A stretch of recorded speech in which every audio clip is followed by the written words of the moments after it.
Um, yeah, so I'm questioning a lot of things. I don't know where the camera died, but I'm also questioning what the meaning of the black dress was, if she was saying that was Todd drowning.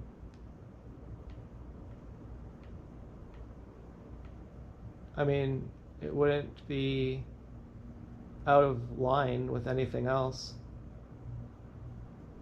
And then if those commercials with her wearing the black dress in the pool were a Guardian gang stalker,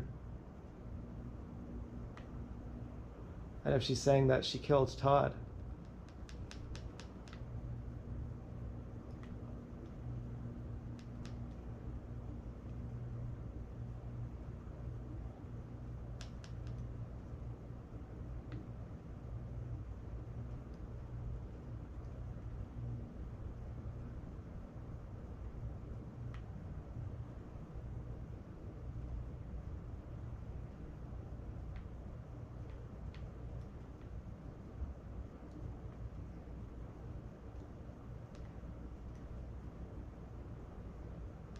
Or the black dress could have been from the 4th.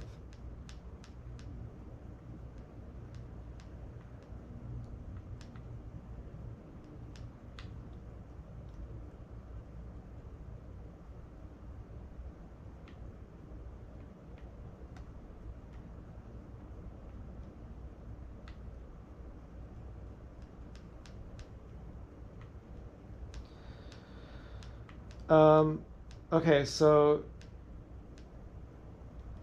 do I have this right? Um, so she violated my boundaries. She tried to get me to kill myself all month for that. She did what would be called, if I actually did get euthanized, that would be called forced suicide, which would be murder. She terrorized me, threatened to have me put in prison for pedophilia, threatened to kill my family, and maybe said that she killed my cat. And then I apologized to her for that, and then she said, okay, now I'll take you back. And now we're back together because of that.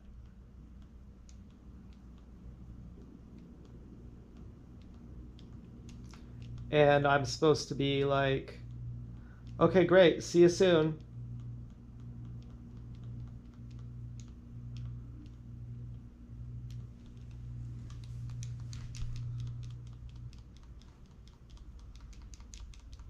Is that right?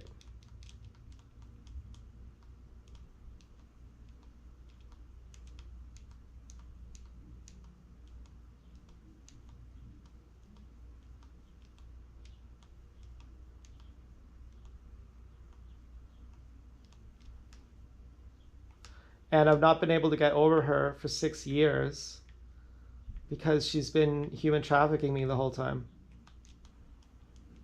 And now by being sober for a month, I have the clarity to see it. Which before I met her, I was sober, and I've had to be high and drunk, like drunk off jacking, just to not kill myself.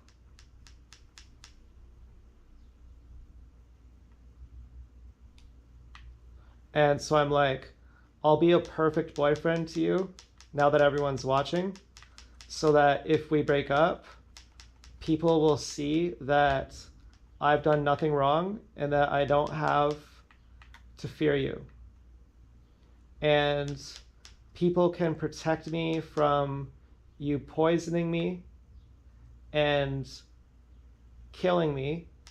They might be able to protect me from you gassing me, and they can't protect me from you sleep depriving me and constantly sexually assaulting me through proxies, which are just like having guys stalk me and threatening me and having lots of gestures of terrorism. And those things, although really difficult, are not death sentences. And hopefully, if people agree enough that I deserve not to be noise harassed, they can stop you from doing that too. I mean, I've already stopped a lot of the things, like the basketballs. I've stopped the swerving cars in front of me. I believe I've stopped the poisonings.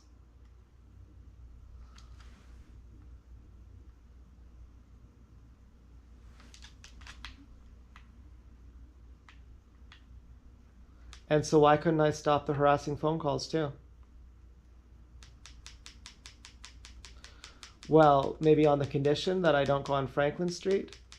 Well, I think I've appealed to the high court of gang stalkers enough that the general gang stalkers would agree that this is an abusive relationship and I'm the victim. And so they wouldn't be inclined to turn a blind eye. Just like if you did it to like a 2-year-old or anyone, like anyone could clearly see I don't deserve this. And I can see it too since June 2nd. That was like the missing piece. That was like the reward I got from God for all that really hard work I did last month. Even though I did it based on my not understanding what was happening, I still followed through on my own discipline, which was really hard. And then I got the reward. And in some way, I wasn't even scared when I went on the walk, because I thought, obviously, you're not going to be there. But I still went exactly on time. I still went as I said was the time to meet. I still drove there to get there on time. I still walked through all the trails with the mosquitoes. I even walked home through the trails. I thought, you're not going to be here at all. But just to make sure that I'm a good boyfriend for you, I'll walk home through all these mosquitoes. I got bit. I can't even jog anymore. I'm so tired. But I'll just walk through all these mosquitoes and I'll be itchy all night just to make sure I don't abandon you. And then I find out you had not only abandoned me, but you're trying to make me kill myself. You're doing something that literally is murder had I killed myself. You know, like it'd be like threatening to rape a girl and to stone her or something. It'd be like, presumably if I've already been raped, threatening to rape her again and kill her for her not fucking you. It'd literally be like fuck me or I'm gonna punch you in the face and kill you. That's what it'd be like saying. Okay, don't censor me, YouTube. That was a quote. Take that in context, okay? And I'm just like, and you're not even sorry? And then to throw in the black dress? I mean, I hope that was from the 4th. I mean, because if it wasn't, what would that mean? It was in the same place where the person with the black cat was.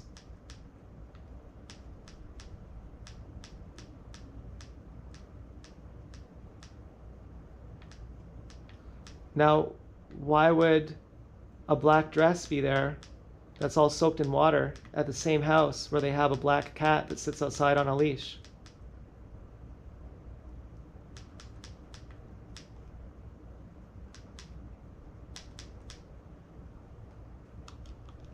Now TSD is calling today. Presumably that's TSD with a Philadelphia cream cheese. And with an image of Philadelphia cream cheese. And we keep our Philadelphia cream cheese container full of cat food. And then last night when I was coming home, there was a black cat in front of that house where they had that dress. And there was a white marriage car.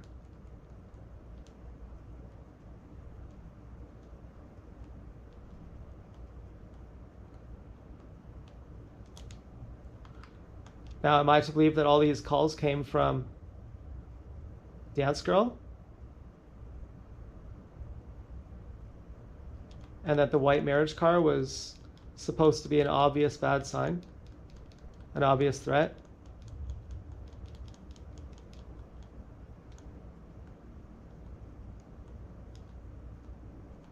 Well, if it is, that's so fucked up.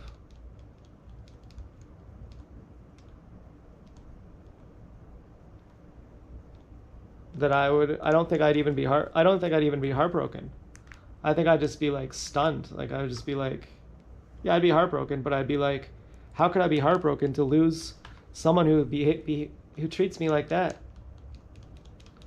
I'd be like, that's like I don't even feel heartbroken. I feel like I just escaped someone who kidnapped me. Like I'd feel like this is the best day of my life. I'd feel like I'm out of Shawshank. Now, we got 5 phone calls on the day I went to TSD's house. The day after, we got 5 phone calls today after I went to the pizza store.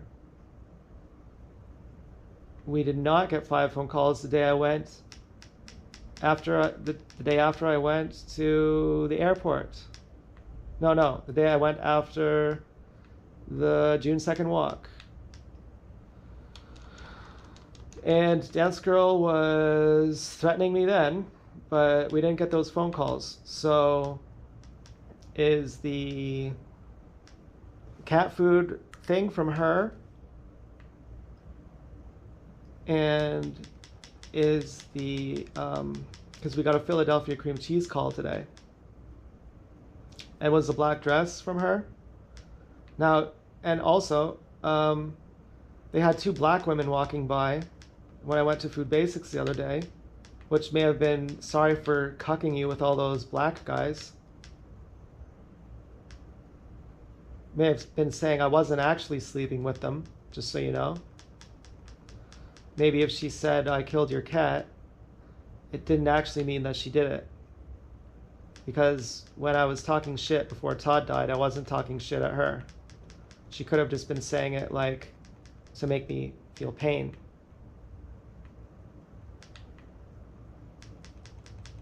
And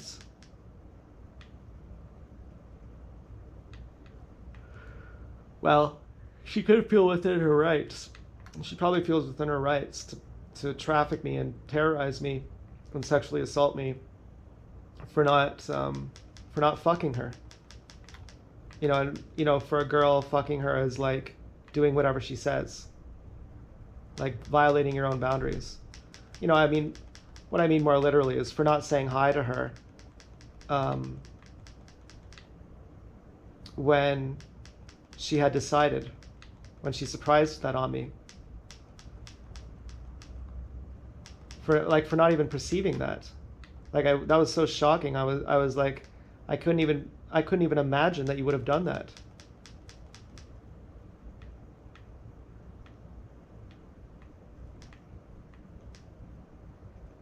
And then I felt really weird after I apologized. I was like, you really just got fucking ass fucked there. You really just castrated yourself. Do you know that?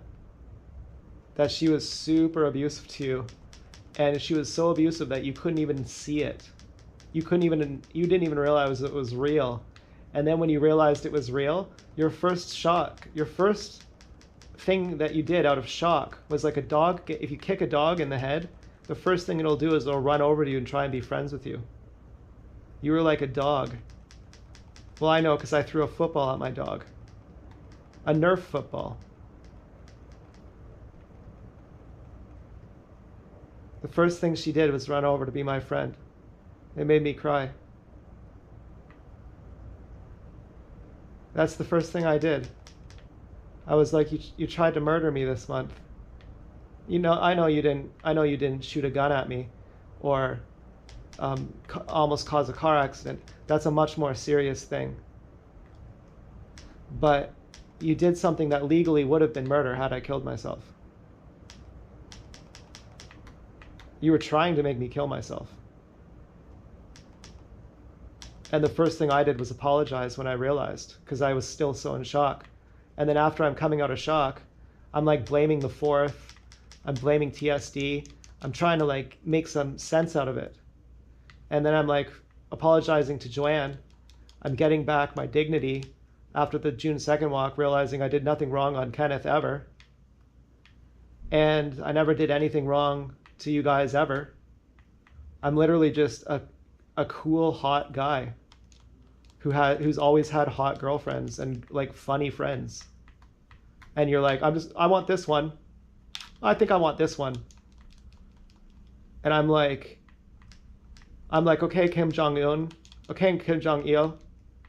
I'm like, anything you say, I'll just cut my dick off, put it in a jar. Anything you say. And as I'm coming out of it, I'm like, you just got castrated. You just got castrated, dude. I'm like, no. I'm like, yep. You got castrated. You should admit, you just became a faggot husband. You might as well call yourself you know who. Okay, I'm not going to say the name. It's not who you think. But, you know, you might as well call yourself one of them. And I'm like, so where am I now with Dance Girl? Like, I thought I was really happy to talk to her because she wasn't doing that last month, but it turns out she was. And so now I'm like, well, I'm excited to talk to the general audience now. Now I'm like, hey guys, what's up? I'm Zach. Like, you got like fucking, hi, I'm here. I'm a human being. Okay, I know there are Guardian gang stalkers. I really appreciate you. I really need your help. Thank you very much for helping me. As far as I know, Dance Girl has inadvertently given me a gun. Now I'm being metaphorical here. Don't anyone go and punish me. The gun is telling me her name. Because this is like extreme legal proof if I needed it. And I feel like that is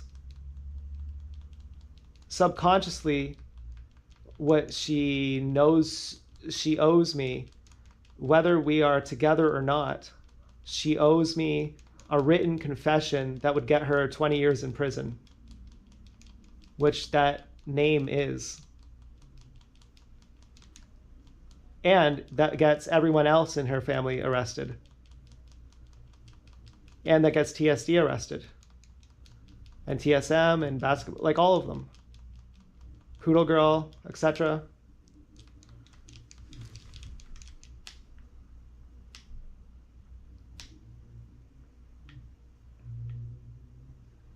And I don't think she even meant to give me that. I don't think she even meant to, she didn't mean it like that. She meant it like, yeah, I guess I'll take you back.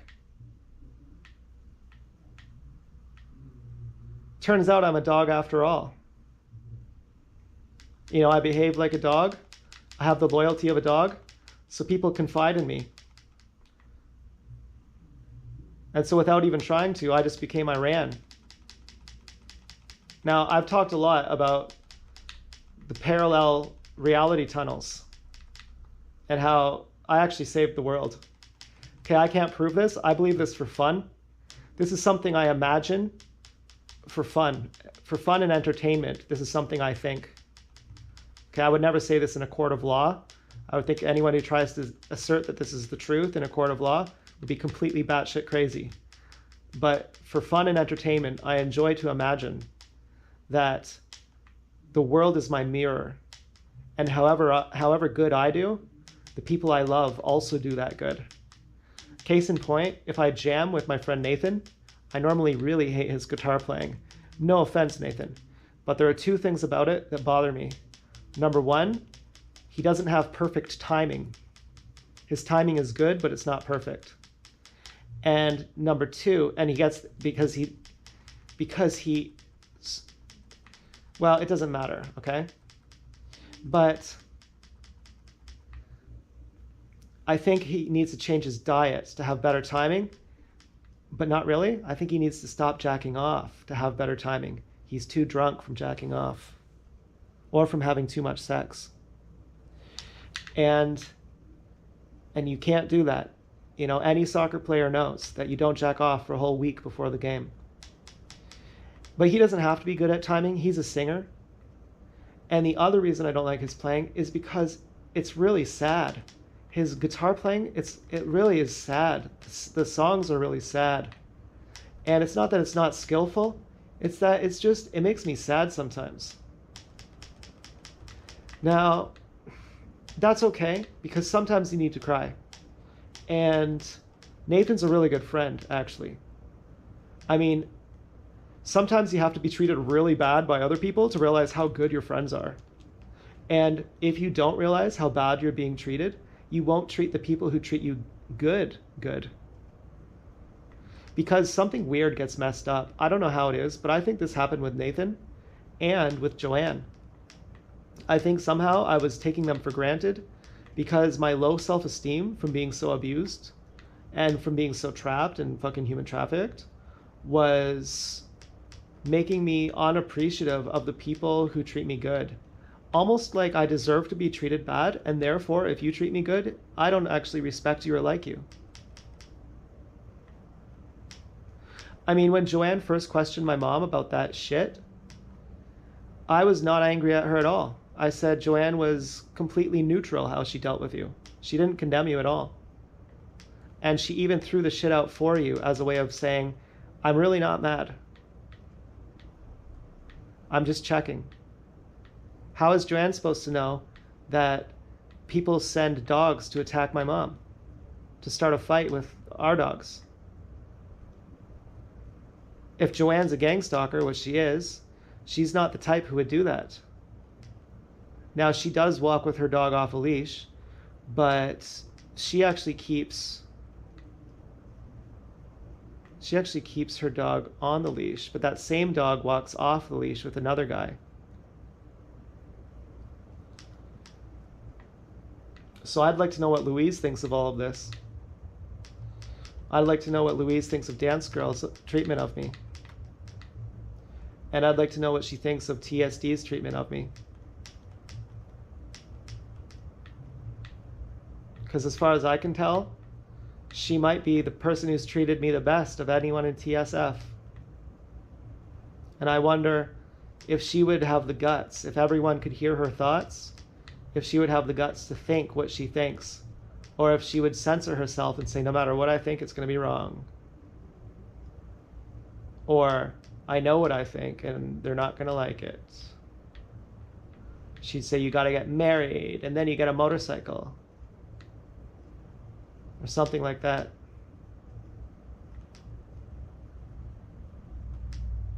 Well, I'm pretty disturbed. I mean, I was so happy to make a video for Dance Girl this morning. And now I'm just like, yeah, I totally blamed Dance Girl, but then I realized TSD was pretty nasty. But then now I'm thinking, I think a lot of this came from Dance Girl. I think my initial synopsis after June 2nd, when I was still sober, not jacking off for a month, I think my brain was actually the most clear. And I thought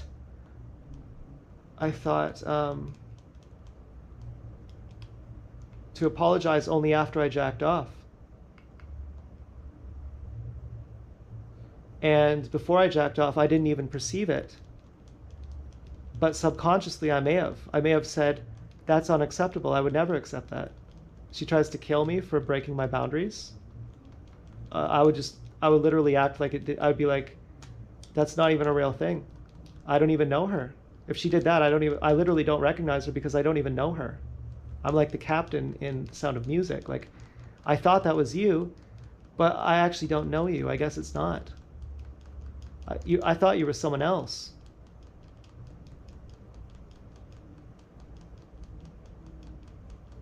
Like that neighbor, like, yeah, they had a bunch of girls chained up in his basement. Always such a nice neighbor. I never knew him. You know, he always talked. We were friendly, but I never knew that he had girls chained up in his basement. I guess I never knew him. He had a different face on the surface than he did on the fucking inside.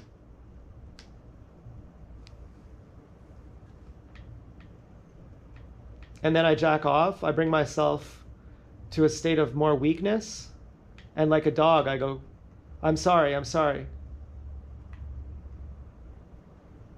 And then now I'm processing it. Now I'm like, wait a second here. Hold on a minute. What just happened?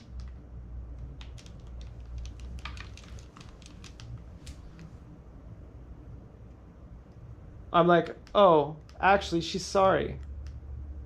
You know, I yelled at her too. But I think it was only after I jacked off. I can't. No, I yelled at her before I jacked off. Didn't I? I think I did. Yeah, I did.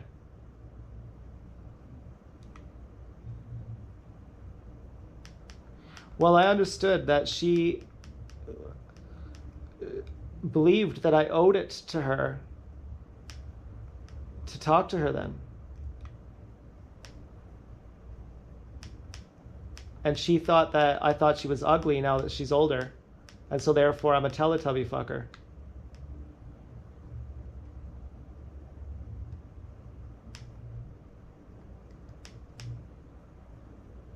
And therefore I deserve to die.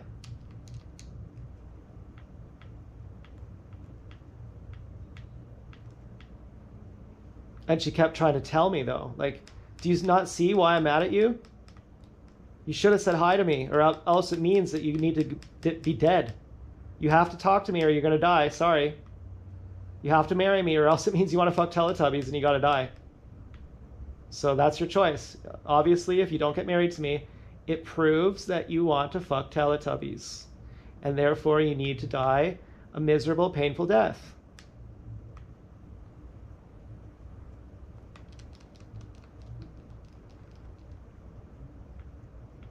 And no, I'm not sorry. But since you're sorry, I'll take you back. Well, I also yelled at her too, you know. So she could have been sorry.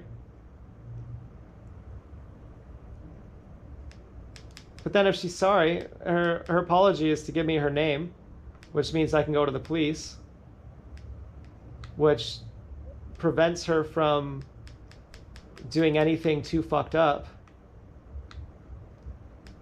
It ultimately takes her gun away. And, you know, that's the only sorry that counts is the guarantee that it can't happen again. The only sorry that counts is you would be out of your mind to ever trust me.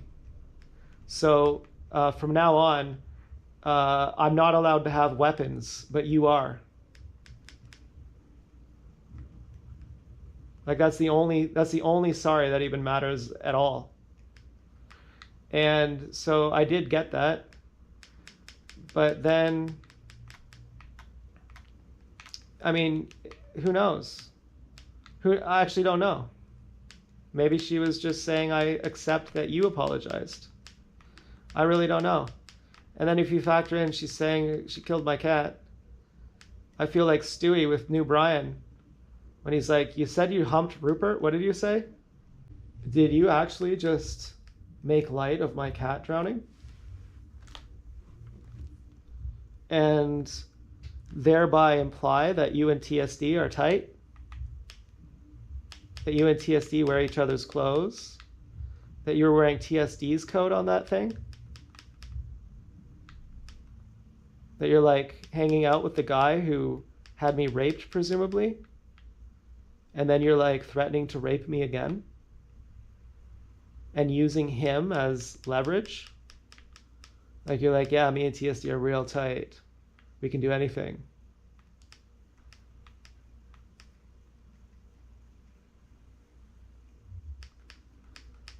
So, I mean, have you apologized?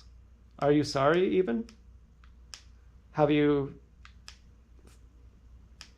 made light and mockery of Todd drowning and trying to take the valor for that, trying to say it was me who killed Todd? Isn't that going to hurt you? Isn't that funny? Or was that from the 4th? Because, you know, she wears all black and her lookalike was wearing all black, and then she was, you know, so it's like, I don't really know what the dress meant, but then the dress is in the same spot as the black cat was. And the dress was black and the cat was black.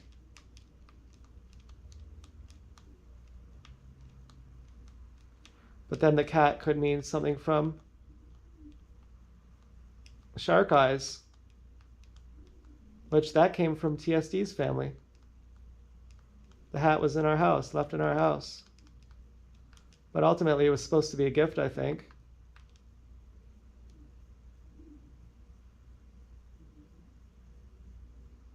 So this is what I would want to know, really. If we were to go on a walk, the first thing I would want to know is, do you owe me any apologies?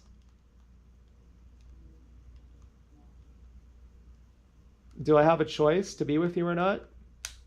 Is the choice that I die or be with you? Do I deserve to have freedom if I don't want to be with you? Do I deserve to break up with you if I don't want to be with you? Do I deserve to go on the trails if I don't want to be with you?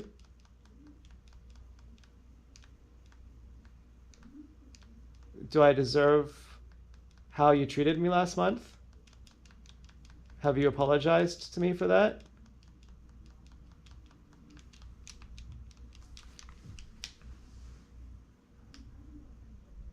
Are you even sorry? Do you even understand? Was it me who took you back, or was it you who took me back? Was the hat reference, the black cat, a sign that you love me? Was the white car going by a sign that you love me? Do you love me? Did you love me last month?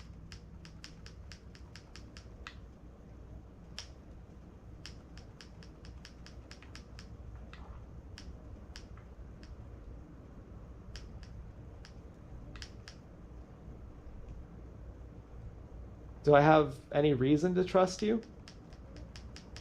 Have you shown me that you're trustworthy?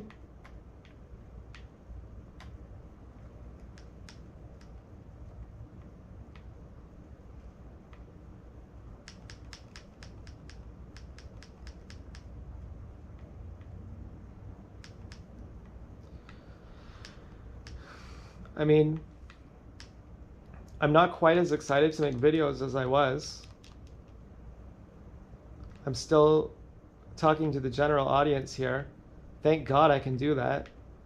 Thank God I'm excited to talk to the general audience. I haven't had any new subscribers in a long time. I've been losing subscribers. I've been making like hours-long videos a day and just losing subscribers for it. I feel like the subscribers I'm losing are just people who are fucking with me anyway.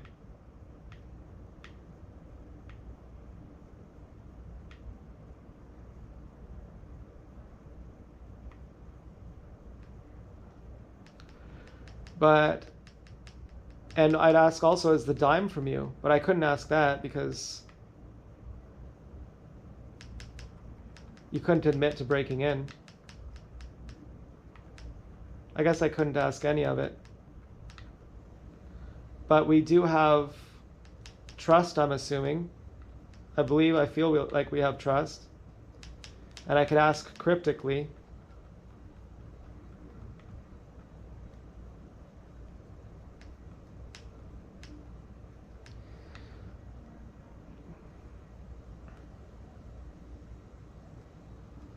But I would need to know you're sorry for that. I need to know that you understand that that's not okay.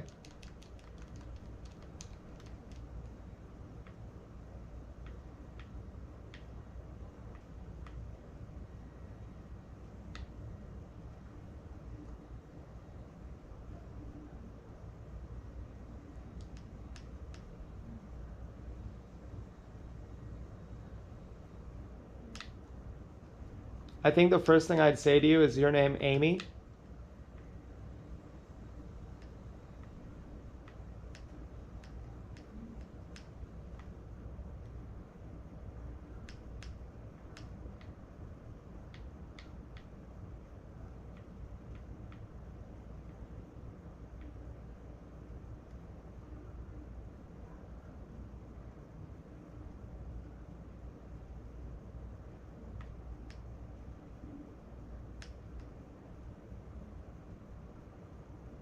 Maybe it's a play on words.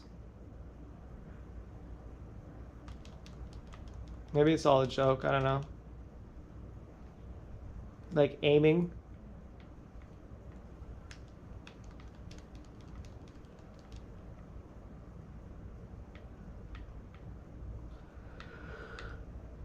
I don't know what I'd say, but I need to know that you know that last month was not my fault and that you fucked up. That you did something horrible.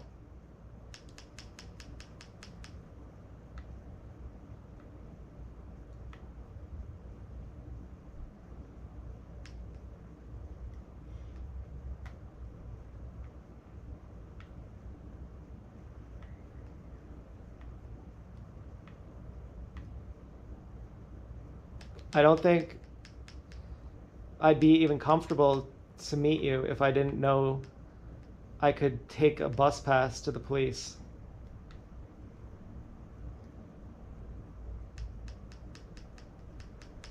And I somehow don't think that was your intent. I think you were like rewarding me or something.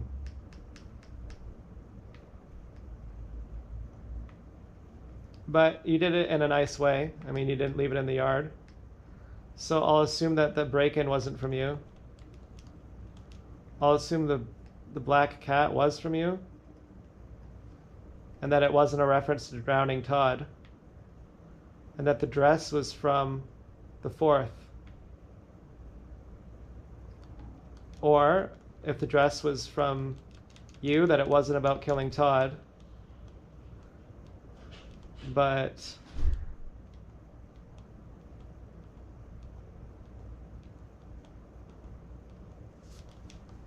what else would it be?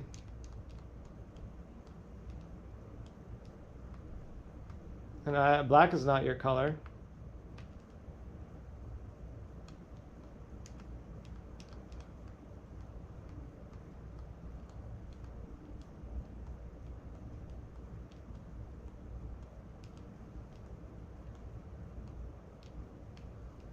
I think it's just a coincidence, the dress. Or maybe I've seen a black cat at that house before. Maybe it was. Maybe it was from you.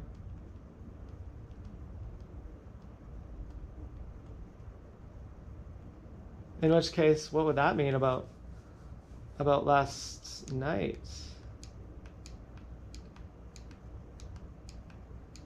That's confusing.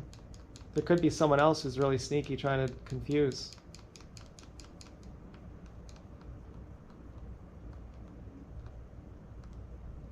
Someone who knows that that black cat will be... I mean, you could have just done the white Civic. And then TSD could have done the black cat to change the meaning of the Civic.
As far as I know,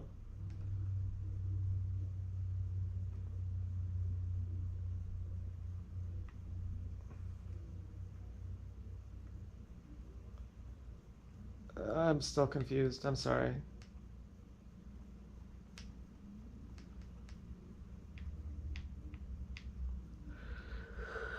This is hard.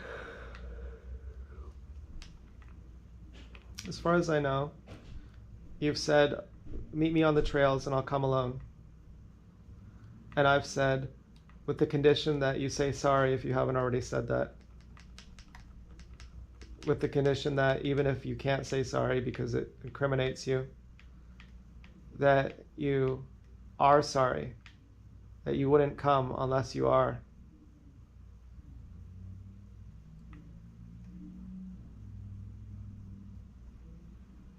And that you would come without bodyguards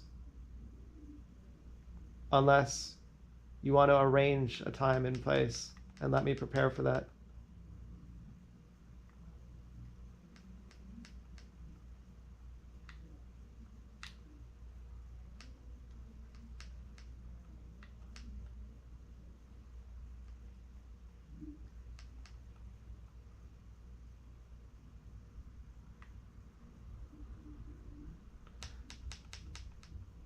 I'm not sure how much hope I have that you'll even be there.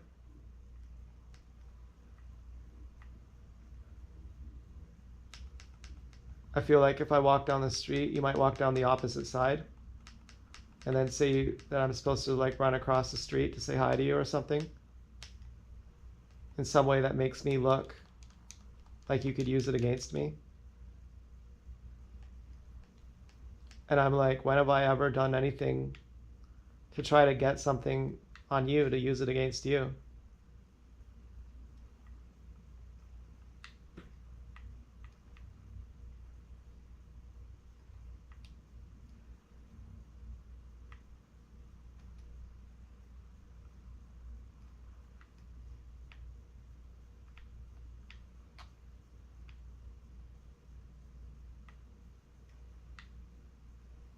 Yeah, you could dial the clock back a long way.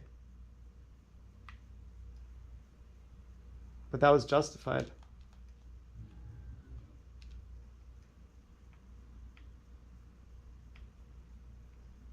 When have I ever done that in a way that's not justified?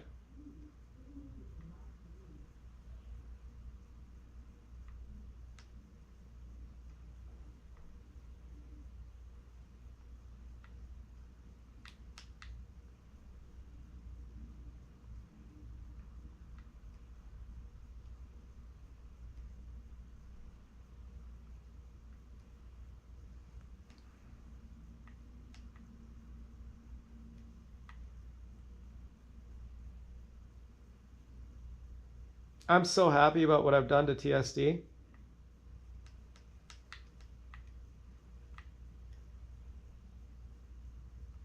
He deserves it, doesn't he? I'm not even if he hasn't gotten raped. Even if him and his daughter haven't gotten raped.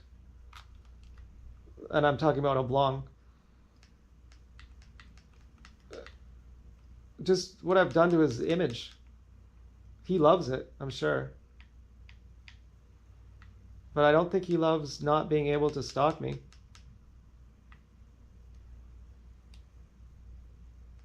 And I don't think he loves being abandoned by a lot of people.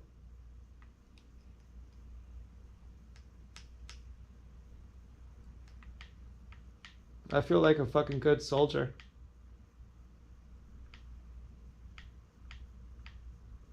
I feel like that native Indian guy in the show Fargo with long hair. I'm like, I crawl through the tunnels. I crawl through the tunnels. No one talk about what we see down there.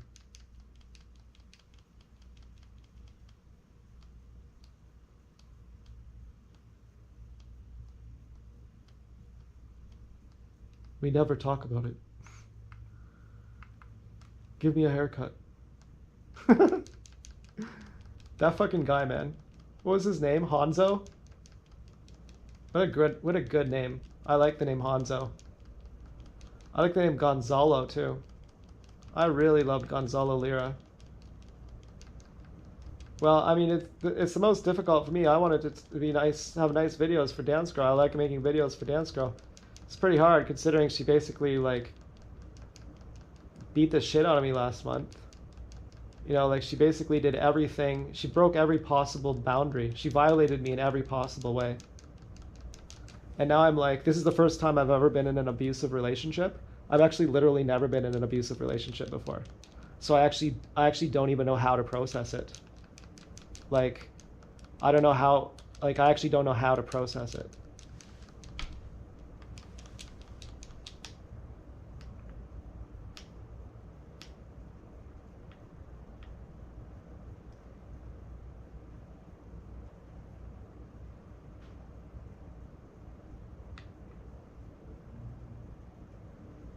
It's like you love them, but they don't even understand what they're doing.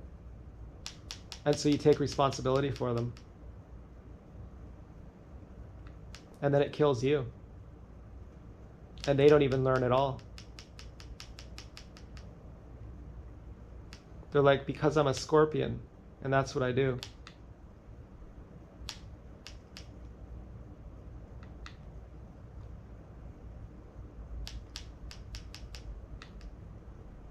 I'm like, I could hear Joanne. I know what she'd say. She'd say, dump her. ChatGPT would say, dump her.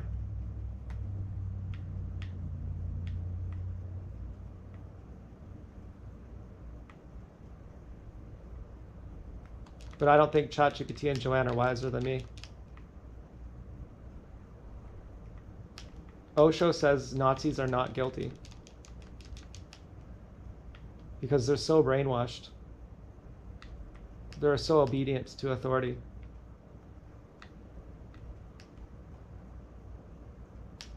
And I'm like, as long as you're sorry, as long as you're never going to do it again.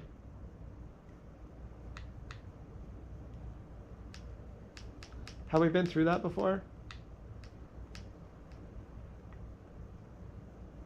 I don't know. I told her my boundaries this last month, and she broke them all.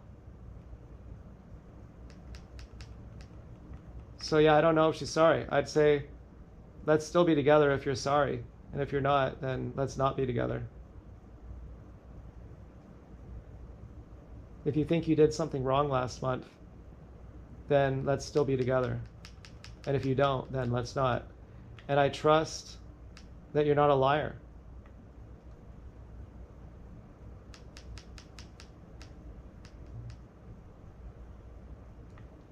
So therefore, the only time I should ever see you, unless it's coincidence,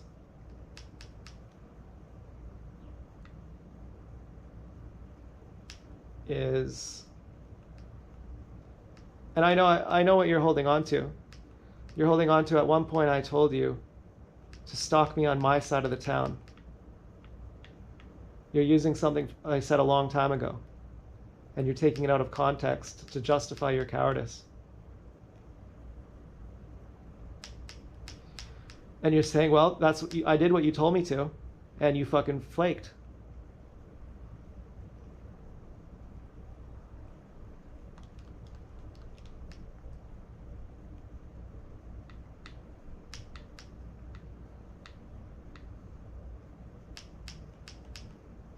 Okay, I've also projected psychopathically in my life.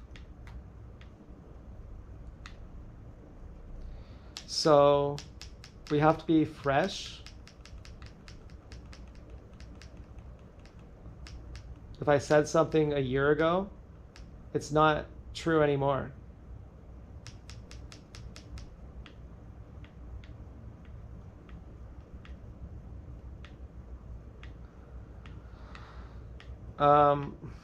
So, you know, so my conditions are that you have to be sorry. I never want to see you again unless it's coincidence if you're not sorry. If you already were sorry, then that's fine. You don't have to be sorry anymore. You can live without sorrow in your heart forever. Just because you make a mistake doesn't mean you have to live in sorrow forever. I don't need you to be continuously sorrowful. But I need to know that you understood that that was wrong and that you had guilt for that. Or if you're a psychopath, that you understood that that was wrong and you're not capable of feeling guilt, but you're capable of not committing the same mistake twice.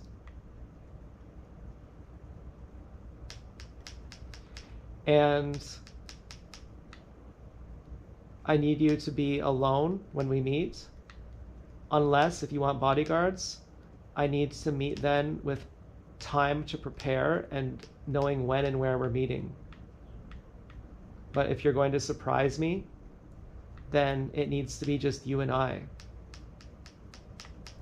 And it needs to be in a way that's not stalking.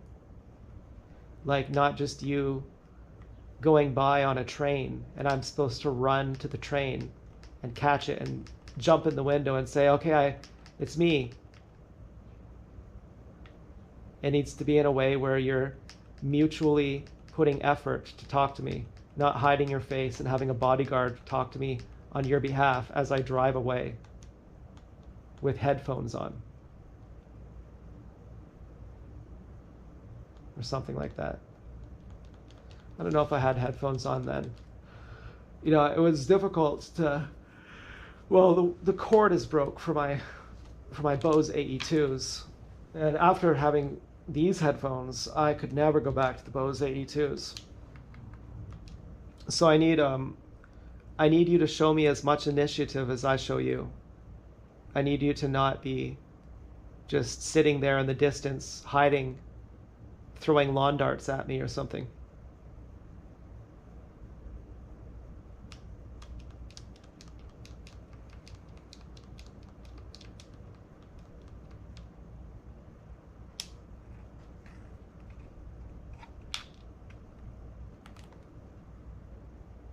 And I'll stay your boyfriend for a month. And if you don't talk to me by then I'll move on. And I told Zeph I'm not going to euthanize myself. I always cry when I talk to him. I thought of his daughter and Lindsay when I was on the walk. I was like, I don't feel bad at all, because at least I'm alive. I thought, I'll bet they wish they were here. I'll bet if they could come back and they still have time in their life, if their life was cut short, that they would say, I wish I was still here.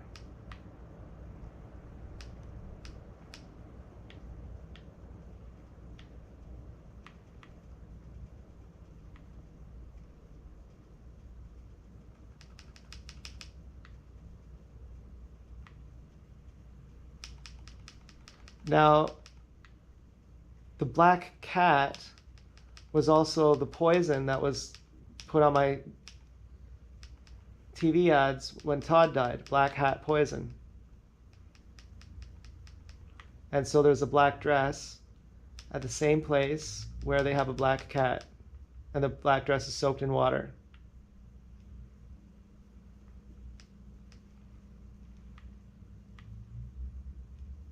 And so were you trying to make me think that you killed Todd? Or that you like people who killed Todd?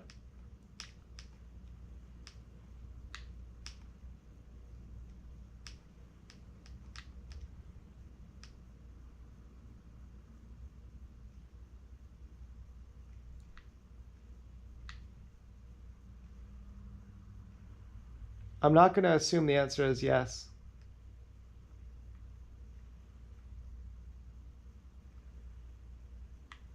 Are you trying to say you condoned killing Todd? That you supported that?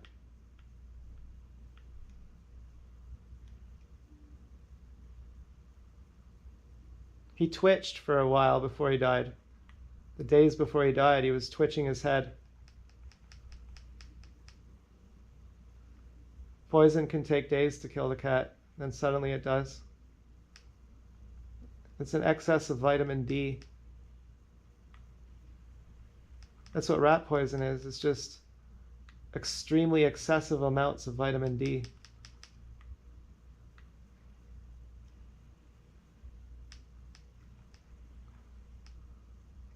So I'm not sure I know you.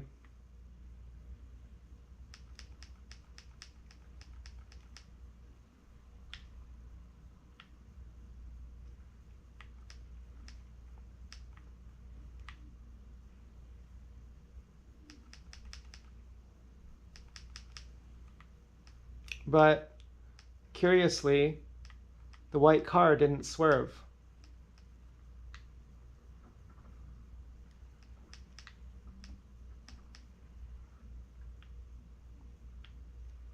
And I had never seen you wear a black dress before. But if you need to make an association to the black cat at that house, then a black dress would be the way to do it. And soaking it would be a way of saying it was me who killed Todd.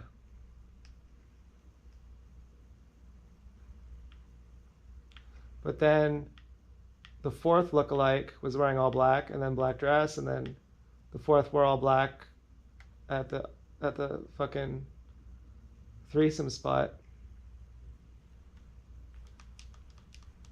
I wondered if she's cute Giovanna on fucking Reddit. I always thought, no, it's just a lookalike. And then I was like, I wonder if that's actually her.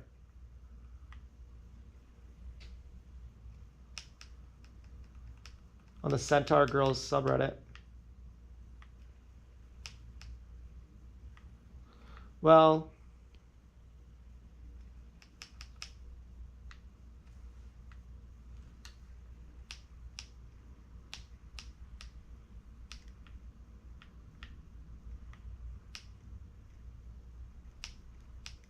yeah, I feel fucked up in an abusive relationship. I'm still in it. I haven't left, but I've come closer to leaving. I've come closer to planning my escape and to processing this person might not be who I thought they were.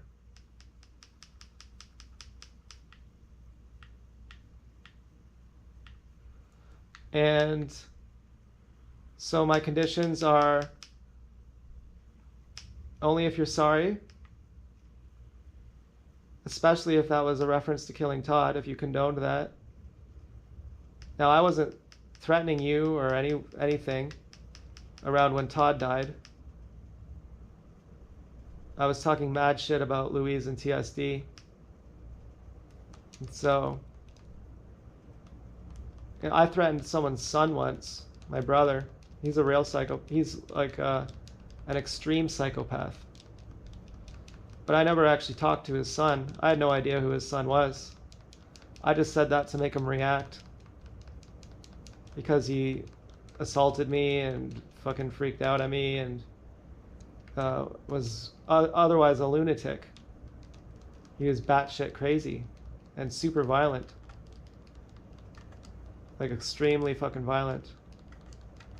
He has a gun. He doesn't have a license. He shows up at my grandma's house uninvited.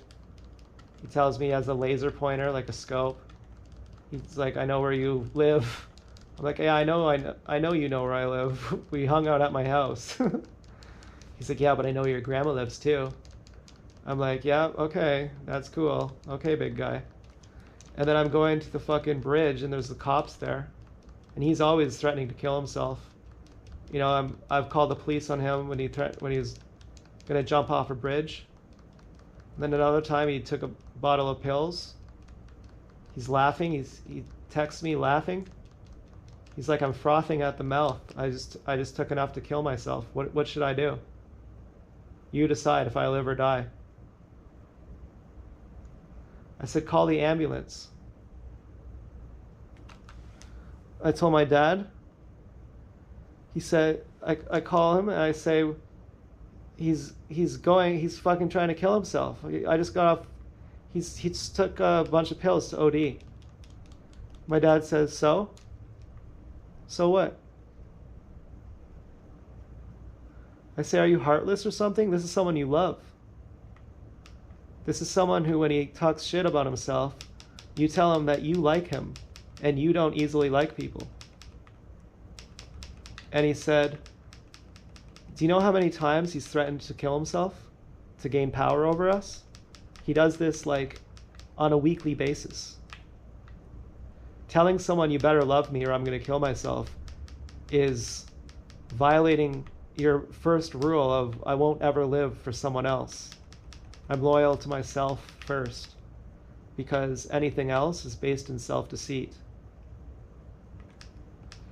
And so I showed my dad a picture of him in the hospital to say, look, this is a person here, okay? He's really struggling here. And then afterwards, I told him, did you know that he got gang raped when he was 19?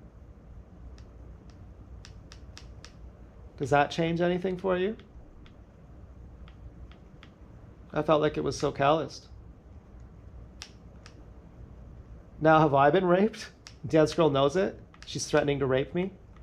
She knows I've cut myself. She knows I've tried to she's like, yeah, I want you to kill yourself because you offended my ego. You made me feel small, so I want you to die now. I'm like, do you even get it? That's wrong? That's like insane? That's like fucking psychopathic? And I know how to be friends with psychopaths, but that's like overly psychopathic.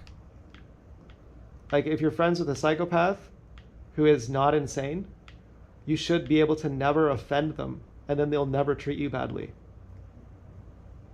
You just have to be sure to never slight them in any way.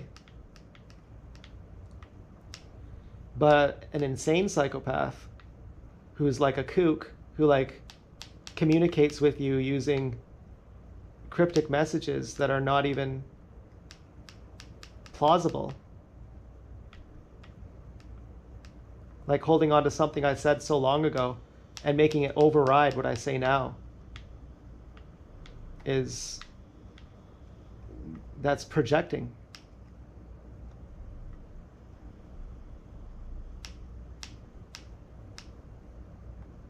You know, I thought this girl's crazy. She's violent and she's crazy.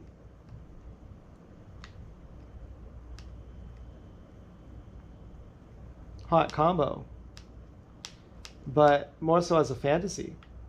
In reality, it's very hurtful. It's extremely hurtful. It's not sexy. It's like, it's stupid.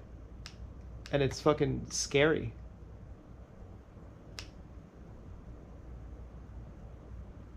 It's not like, whoa, my girlfriend's crazy, dude. You have no idea. It's like, I can't wait till I could go to the police if I have to. Like, thank God I could go to the police if I have to. Like, finally I got let out of a prison cage by someone who kidnapped me. And I'm like, if you feel like that, like, if you feel like I just got out of your prison cage and you're like, oh shit, I was really bad.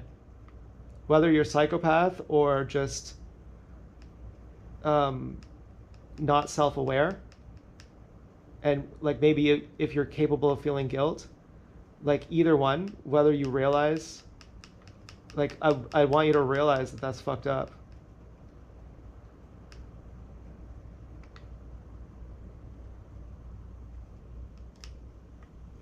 And then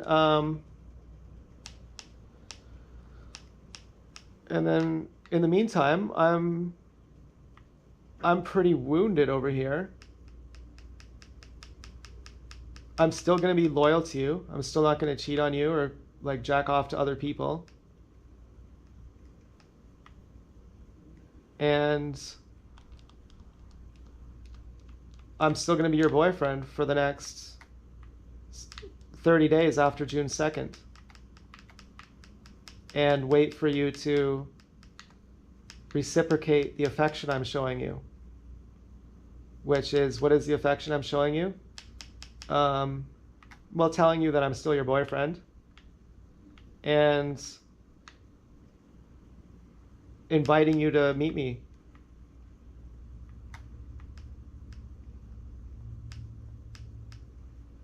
So that we can talk to each other and see each other close up. Even if all we're capable of saying is hi, that would be okay. Even if it takes us months to get to a point where we can have a conversation and hang out in person in each, like hang out, like, you know, having a conversation, and that would be cool.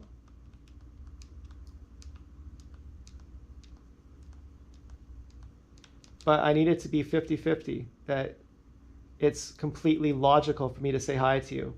It's not like you are sitting in a booth with a sign that says any guy who talks to me is someone who I don't even know.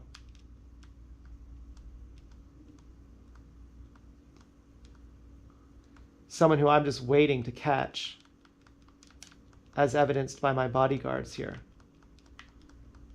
It has to be like you putting yourself out there and making yourself vulnerable.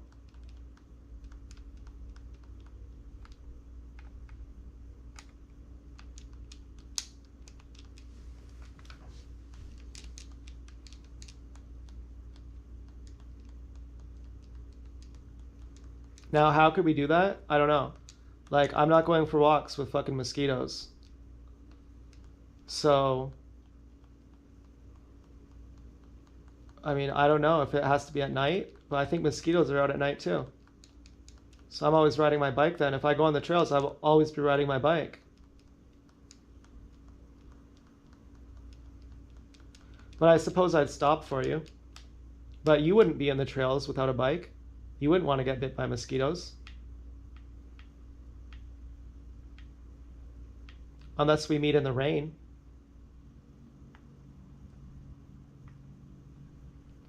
Do mosquitoes hang out in the rain?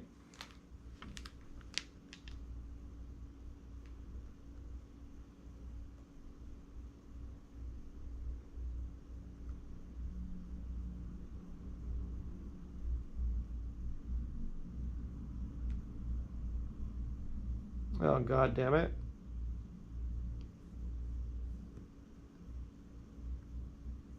Okay, never mind. I was trying to make a video for ChatGPT or for Google Gemini. But my storage is full. It just tells me my storage is full randomly. I'm not even doing anything on my iPad, and it just literally randomly says your storage is full. I want to go on walk in trails, but so many mosquitoes. Mosquitoes. And what's the other thing? Oh yeah. Are they there in the rain? Or at night? Always there?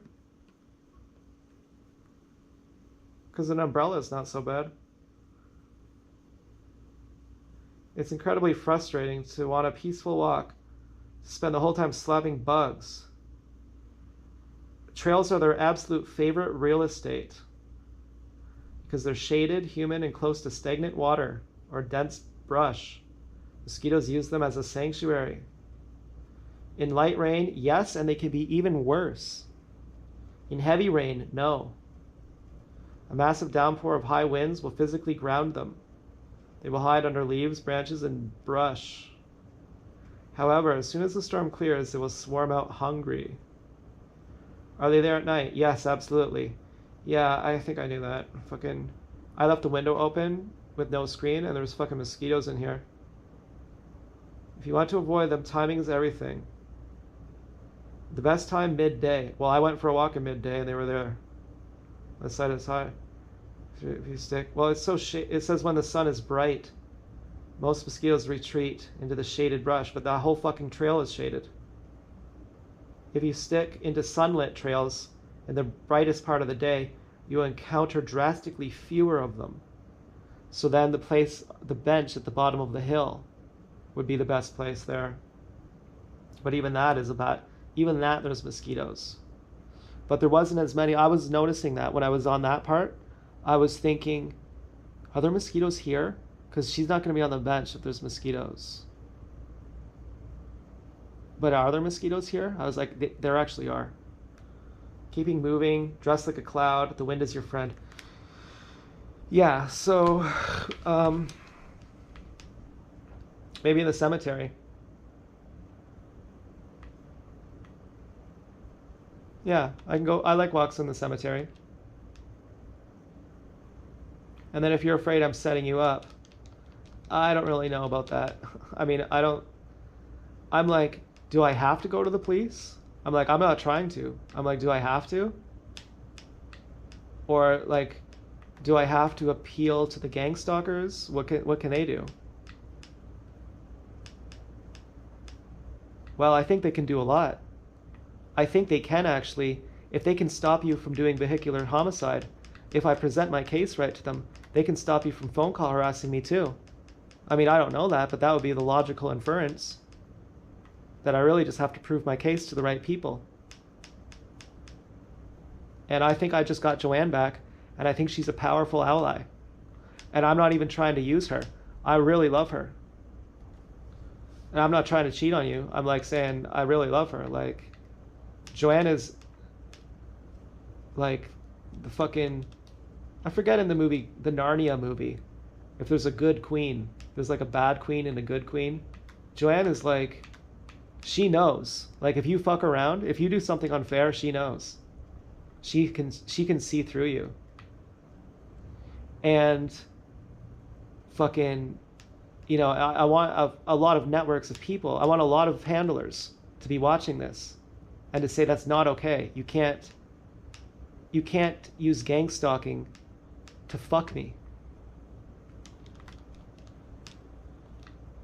You can't rape people using gang stalking.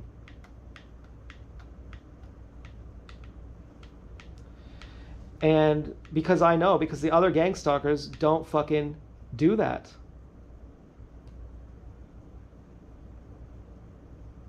Gang stalking is designed to human traffic people. But since so many people are gang stalkers, that's not what it's used for anymore. So the new meaning of it is something else.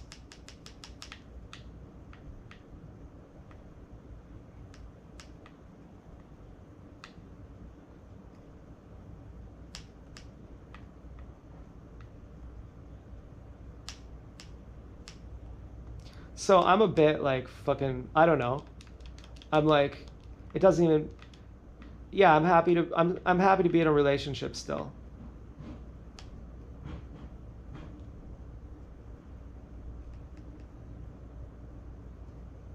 I'm a bit angry.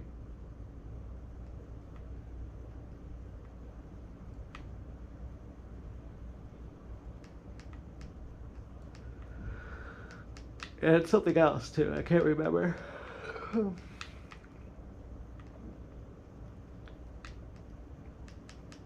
Oh yeah. If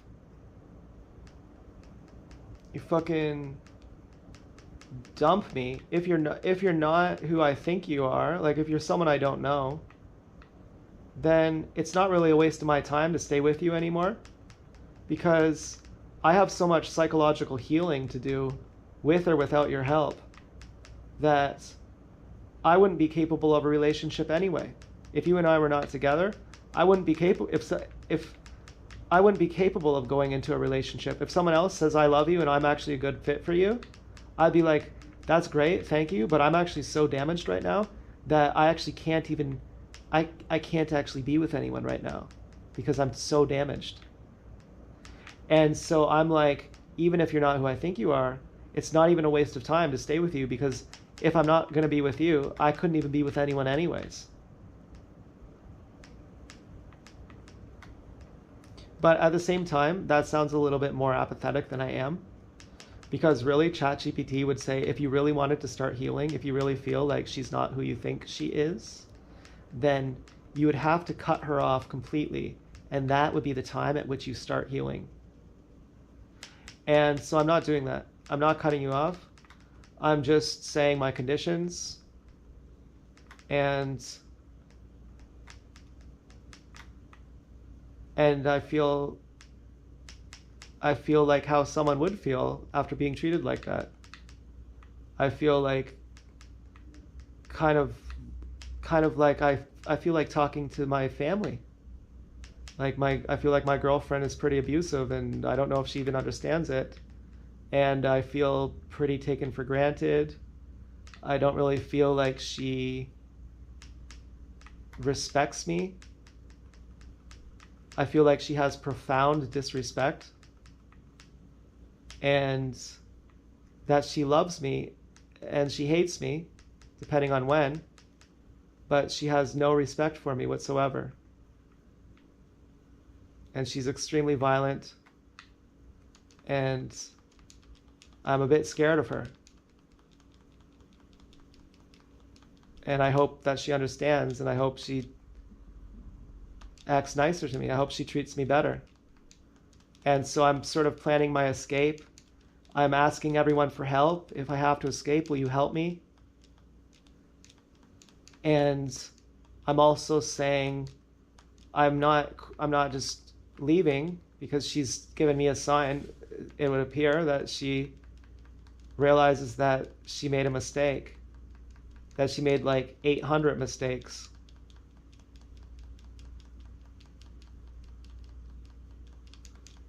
And that she realizes it. And so now I can expect to be treated better, or I can expect to be left alone.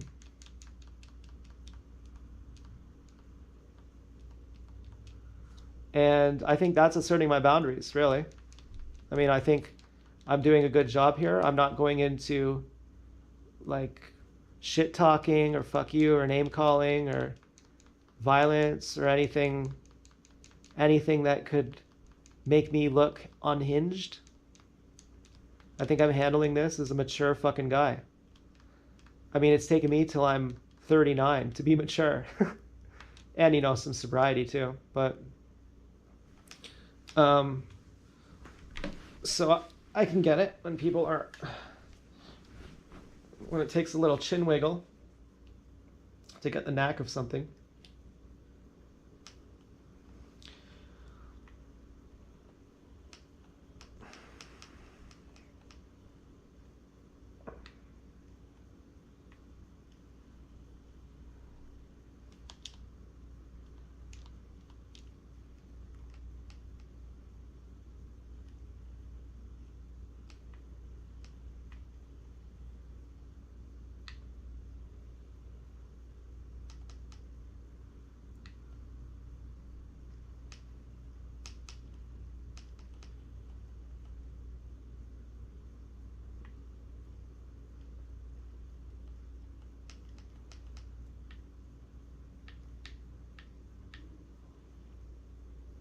Anyway, I think that's all I have to say. So I'm just going to play video games. I'm just going to hang out. So the video's over now, so turn it off. And if you want to keep watching, I might say stuff here and there, but I'm not going to try to be entertaining anymore because I really just want to play video games. This is just bonus material now. I mean, I had to take care of business.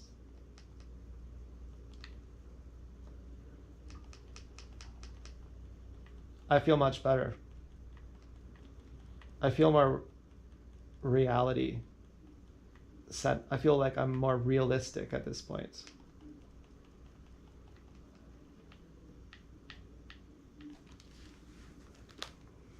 My neck hurts.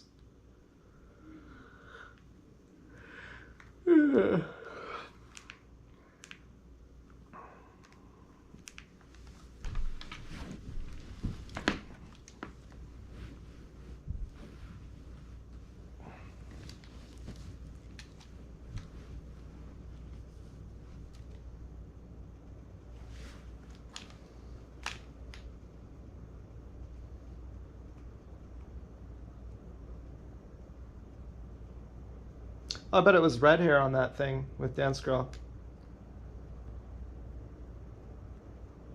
I bet she was wearing TSD's coat.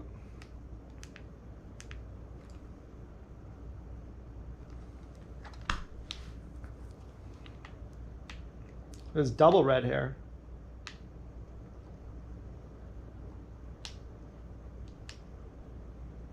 I wonder if it was her brother.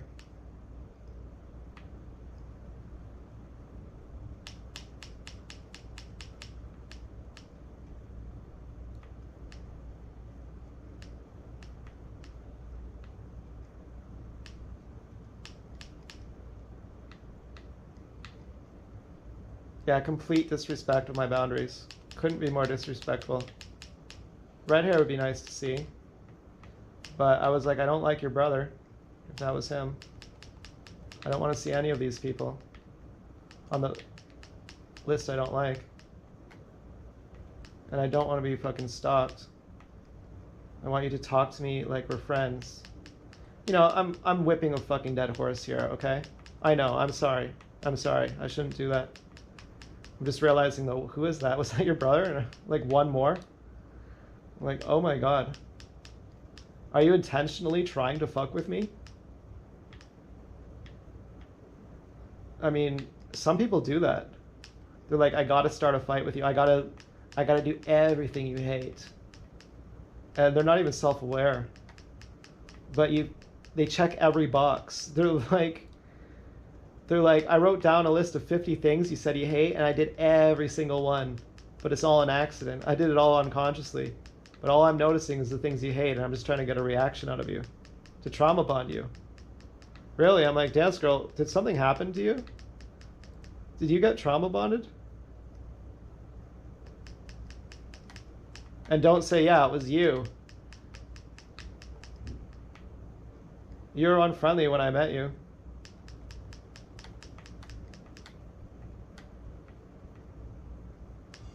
No, maybe it was me. But then it would have been your parents' responsibility. It would have been the CIA. It would have been whoever put you up to this. Whoever told you it's a good idea to stalk people and terrorize them and think that nothing happens back to you. Whoever told you it's your choice and their body.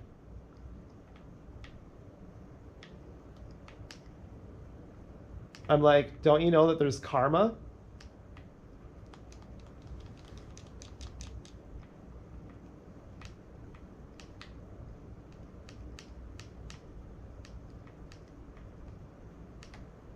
Don't you consider me a worthy adversary? Like, if you make me your enemy, do you think I won't put up a fight? Like, do you think you can kill me? Do you think you could chase me out of town? Do you think you belong here more than me? Are you more established here than I am? Do you have more right to be here than I do? Have you earned this place more than I have? Do you deserve this place more than I do? And why would you think you could chase me out of town? Because your mom and dad say, and TSD says? Well, who are they? My mom says otherwise. My daddy also is powerful. My mommy is also powerful. My friends are also powerful. I am also powerful.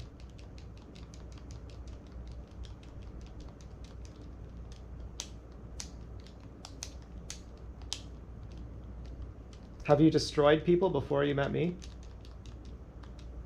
Are you used to destroying people and getting away with it? And I'm the first real nigga who you ever fucked with?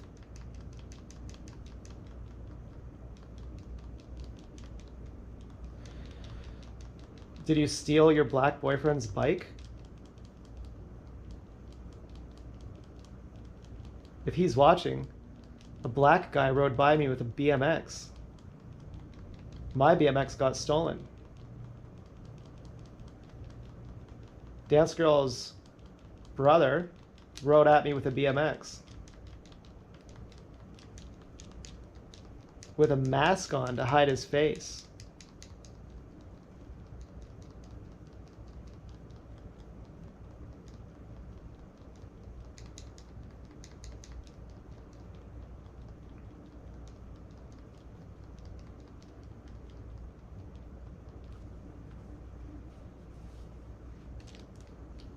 This girl at the mental ward, she was gang stalking me. I'm like, do you know what gang stalking is? She's like, yeah.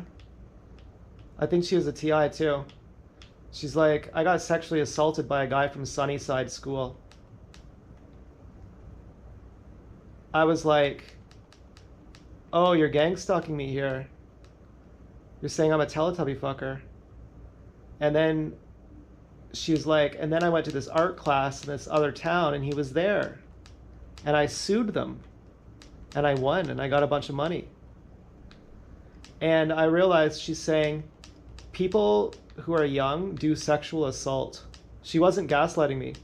She was saying you can get sexually assaulted by someone who's like capable of getting pregnant and has all the hormones of someone who would be inclined to rape people if they had no laws and no morality and were psychopaths.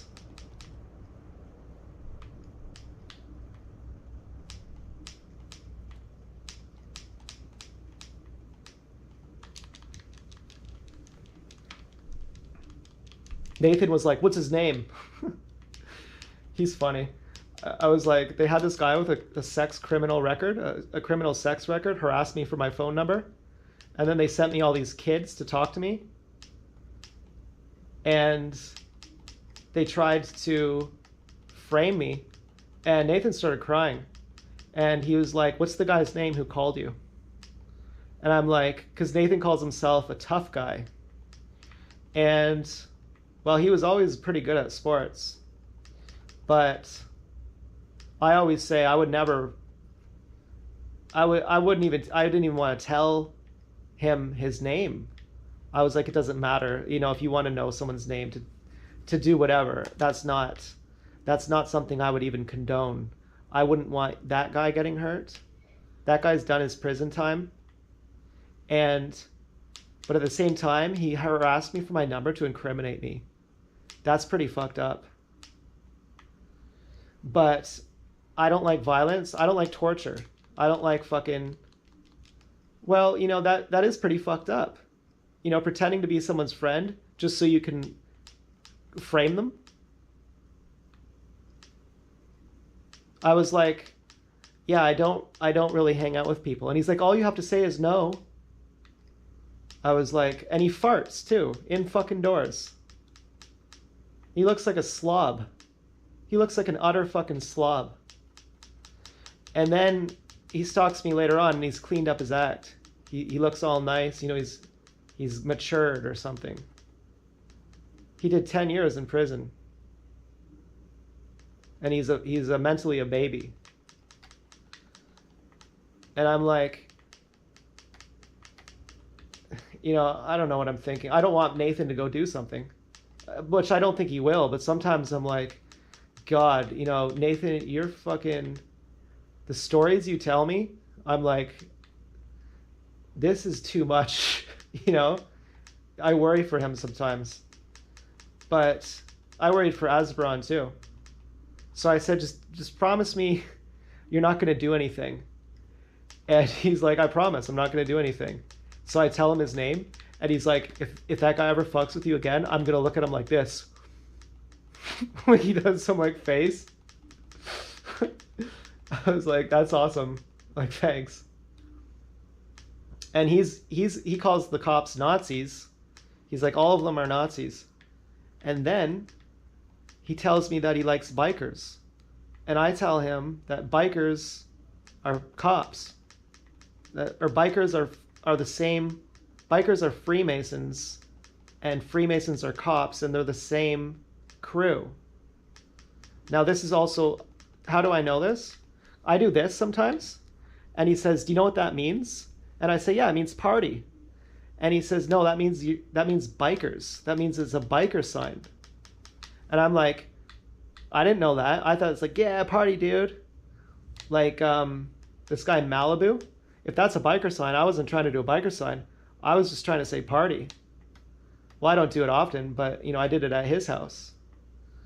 And he says, yeah, he says, I'm friends with the bikers, and some of them are cops.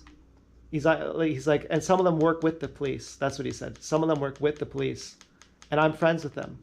And they are the good ones. And I'm like, so they're not all Nazis. And yeah, I think, you know, I don't hate cops. I don't hate Freemasons. I don't hate bikers. I used to, but now I don't.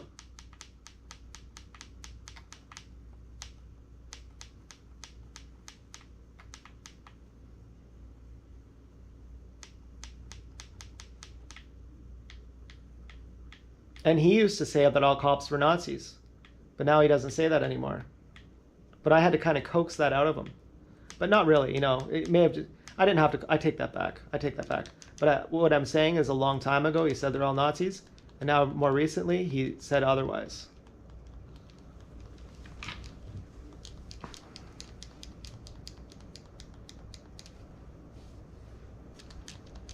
So, I mean, I would ride a bike, obviously.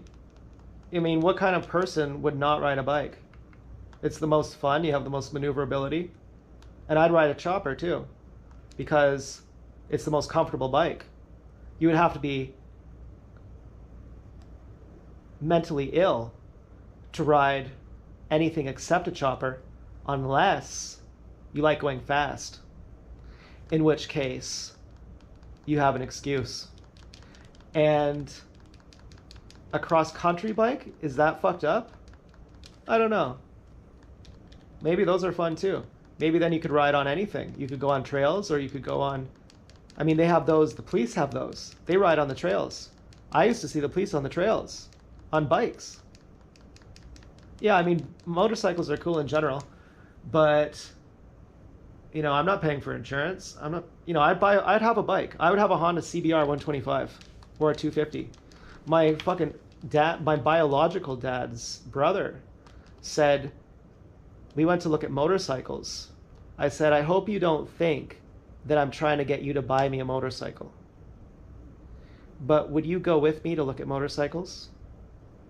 Do you want to have an outing? Do you want to have a trip together and we'll go look at motorcycles?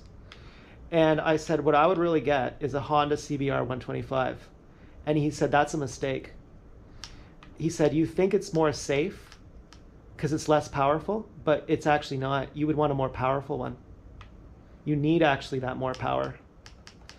And so, you know, and there's fucking Honda bikes too that are like, not CBRs, but like, kind of a cross between a cruiser. You know, when I say a chopper, what I really mean is a cruiser. And yeah, that's what I mean, a cruiser. And fucking, but there's like hybrid ones. You know, they have really nice, I said a naked bike would be bad, but I don't know, maybe they're fun. I don't really know what the appeal of a naked bike is. I'd want it to have a windshield. I want it to be really comfortable.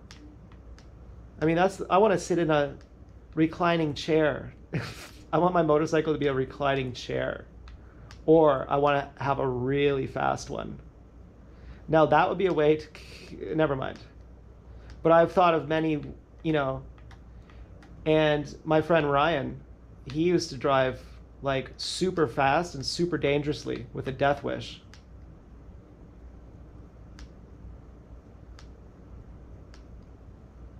He had agoraphobia after his girlfriend cheated on him and then stayed living with him while making him pay her phone bill. I was like, Ryan, you deserve better than that. This seems mentally ill of you that you would stay with her. I thought you were like this nightclub owner, smoothest, suavest guy in the world. The hottest guy of all our friends. The coolest, hottest guy of all our friends. Even seeing him talk to girls at the nightclub, he's so cool. He's just so cool. He looks so cool. He taught me how to make sushi. He worked at a sushi restaurant too. It's in Asia somewhere. He's the one who taught me how to make sushi. How to roll it and all that stuff. He's the one who got me my first cigarette. He's the one who got me my first salvia. He didn't even charge me for it. He just got it for me, gave it to me. You know, I really love him. I really love him. I always felt bad for using him at the beach one day. With a friend that good, you treat them wrong just a tiny little bit, and they say, go ahead and treat me however you want, and if you treat me bad, it will be you who suffers. I will treat you perfectly, and if you treat me bad, you won't ever be able to look at me in the eyes again. And that's what happened. I lost him because he was such a good friend. I compared him to Red Kokai. He's better than Red Kokai. Red Kokai has not been nice to me. So if Ryan's watching this, I don't think he is, but I can almost remember his address. I can remember pretty much his house. I showed up at his house one time. I met his parents and we had a visit. I really loved Ryan. He's like really fucking good. And, you know, he said one time he was at the hospital with something and the nurse said, not all of you is skinny. I said, oh, you're so lucky you have a thick dick. I have the fucking skinniest dick. I have fucking 4.62 inches of circumference.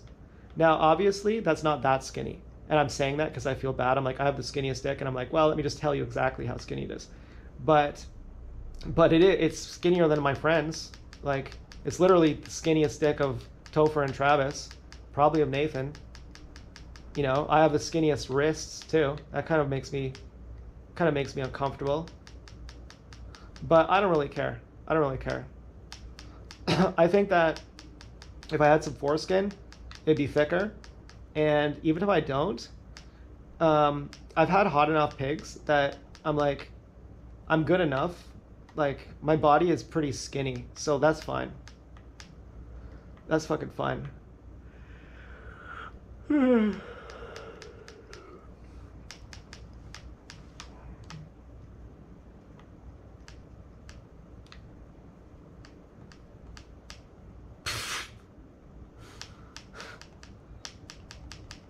Well, he has a good hairline.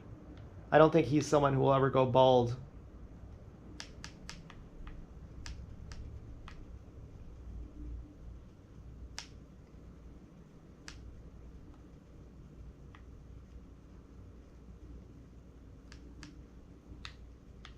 So I feel more balanced now. This is nice. I feel like I'm not overreaching to Dance Girl. And therefore I feel more balanced. I feel suddenly, strangely, way more connected to other people. I feel my appreciation of many different people in my life is much more, whereas before I discarded every single person in my life except for Dance Girl. Dance Girl became my only person, and everyone else didn't mean anything to me. And now I feel I have nourishment from a variety of sources. From Nathan, like Nathan's my best friend. From even the memory of Topher and Travis, although I don't really talk to them anymore. Topher's a lot more approachable. Travis, Topher's very reasonable and pragmatic. Topher's like, Travis is a child, right? You know that, right? When he lives with Travis for the first time, the first thing he says is, Travis is a child. But I have the memory of Topher and Travis. I could still talk to them. But if I talk to Travis, he's just going to say, you're crazy. He just goes off on it. I'm worried that I damaged him. I'm worried I fucked him up a lot. I used to desire to hurt him emotionally. I hated him excessively. I told him, I feel like you always criticize me. He said, I feel the exact same way about you. And then I lied to him. I broke up Graylin and him. I was mad that I thought Graylin lied about Cash. My crazy Cash brother. So I told him that Graylin tried to cheat on him with me. But I equivocated it. Graylin told me one time that we needed a leader of Tight Club. Our group, the League of Shadows, was called Tight Club. And in private one time, Graylin says that I'm the leader of Tight Club. And then I go to Travis and I say, she just tried to make a move on me. But I don't exactly say what she said. And I'm like, if I were you and some girl betrayed me like that, I would never trust her again. And just at that time, it played on something that he was having trust issues with her with someone else. And I'm like, do you know that she just tried to tell me that you're just a piece of shit and she doesn't like you and she wants to actually fuck me? And he's getting all zippy and I'm watching him react. And I'm sitting there feeling like Smeagol. I'm like, yes, that's right. Yeah, that's right. And then shortly after they break up, and he's telling me that she was his most favorite pig ever, and that he can never get over her, and he can never find another one like her. And then I call him again when I'm miserable and depressed, knowing that he's very sensitive. He's extremely rude, but he's also very sensitive. And I just try to bring him down. I just talk like I'm all doped up. Almost like our Uncle Jim called. Like he picks the cat up by the tail. His wife is having a heart attack and he doesn't call the ambulance. He just lets her die. His wife is really sweetheart. He spits lighter fluid on his neighbor to set him on fire.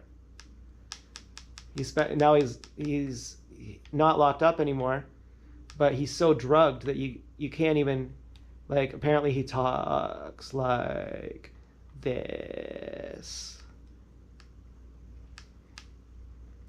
And so I call Travis when I'm all fucked up on meds. I'm like, hey, what's up? It's me, the person whose life you ruined. Can you feel how much pain I'm in? Knowing that he's going to take that as his fault, that he's going to absorb that nasty energy. And now when I talk to him, every time it's like he's someone else. It's like he's dead inside. It's like he lost the spark in his eyes. And again, he tried to get me to suck his dick once. When I was human centipeding a pig, he was getting his dick sucked by a pig who was on her hands and knees, and I was eating her out from behind. And he gave me that because my pig ditched me. So he shared his pig at the fucking... It wasn't his pig, it was just a random pig that we met at the beach. And, then we went running naked on the beach.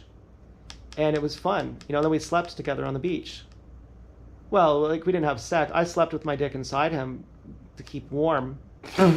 But, I mean, we slept on a really nice blanket. I mean, we slept side by side. It was a beautiful memory, because I always loved Travis. And he fucking grabs my head and pulls it towards his dick. And I'm like, I just back up. I never say anything about it. And then, but I fantasized about it. I would love to have eaten out Graylin's cream pies back then. I was fantasizing about that stuff, dumping egg whites all over my face. Although Graylin's butthole, when I saw it, I said, Graylin, you look a little bit old. Your butthole looks a little bit wrinkled, okay? You're a little bit old. She's like 2 years older than us. I'm like, Graylin, you're a little bit fucking old, okay? Graylin is like, you know what? I hate it when a guy gets soft inside of me. She's like, I can't stand that. I was like, okay, do I get soft inside people? Like, did Steph tell you that? I don't know. And so finally I'm always fighting with Graylin, and I hate her. And I'm like, Steph, don't say anything about you and I to Graylin, because anything you say, she's going to bring it up and use it against me and try and weasel her way into my fucking life. And every single night she's scream fucking Travis. And, and then so I'm like, in the kitchen once, and Travis is saying that he's so straight and he's so hyper masculine that he needs to fuck guys who are normal, because compared to him, they're basically women, and so it's not gay when he fucks guys. And I was like, and his mom's like, you're a faggot. And my grandma is like the same thing. She's like, yeah, you're gay. Just so you know, Zach, you're gay. And, this is in our 20s. But the whole time, it would have been actually natural. I am a bottom, and I would have loved to suck Travis' dick, really. But I loved him too much. I really loved him too much. And I had never thought that about Travis. I'd only thought that about nameless, faceless torsos in my fantasies. I was never into a guy's ass or a guy's face. I just liked huge dicks. I was just obsessed with huge dicks. And nice balls and fucking nice thighs and nice abs. Anything from the chest to the knees and from the front. That's what I wanted. I wanted like hardcore getting fucked up the ass while sucking dudes' dicks. That was like my fantasy. And I was like, but it's not gay because I'm pretending I'm a woman. And my dad made a point to say, yeah, you're here for the bukkake, right? And well, I used to use a bubble wand as a dildo. And then finally I just bought dildos. I was like, it's too gay to use dildos. And then finally, I would say I was bi back then. And then finally, I straightened up. And it wasn't like shame or something. It was just a phase. I just had to go through it. But I always would have loved Travis. He would have been my boyfriend. He was really my best friend in that sense. Nathan's not gay, and neither am I. But when I was bi, Travis would have been the one. And I fucking teased him forever. I fucking ruined him. You know what I mean? Because I was too green. I was too ashamed. And my dad says a lot of women, they would love to dyke out, but they have a threesome instead because they need to have the guy there so they can say this isn't lesbianism.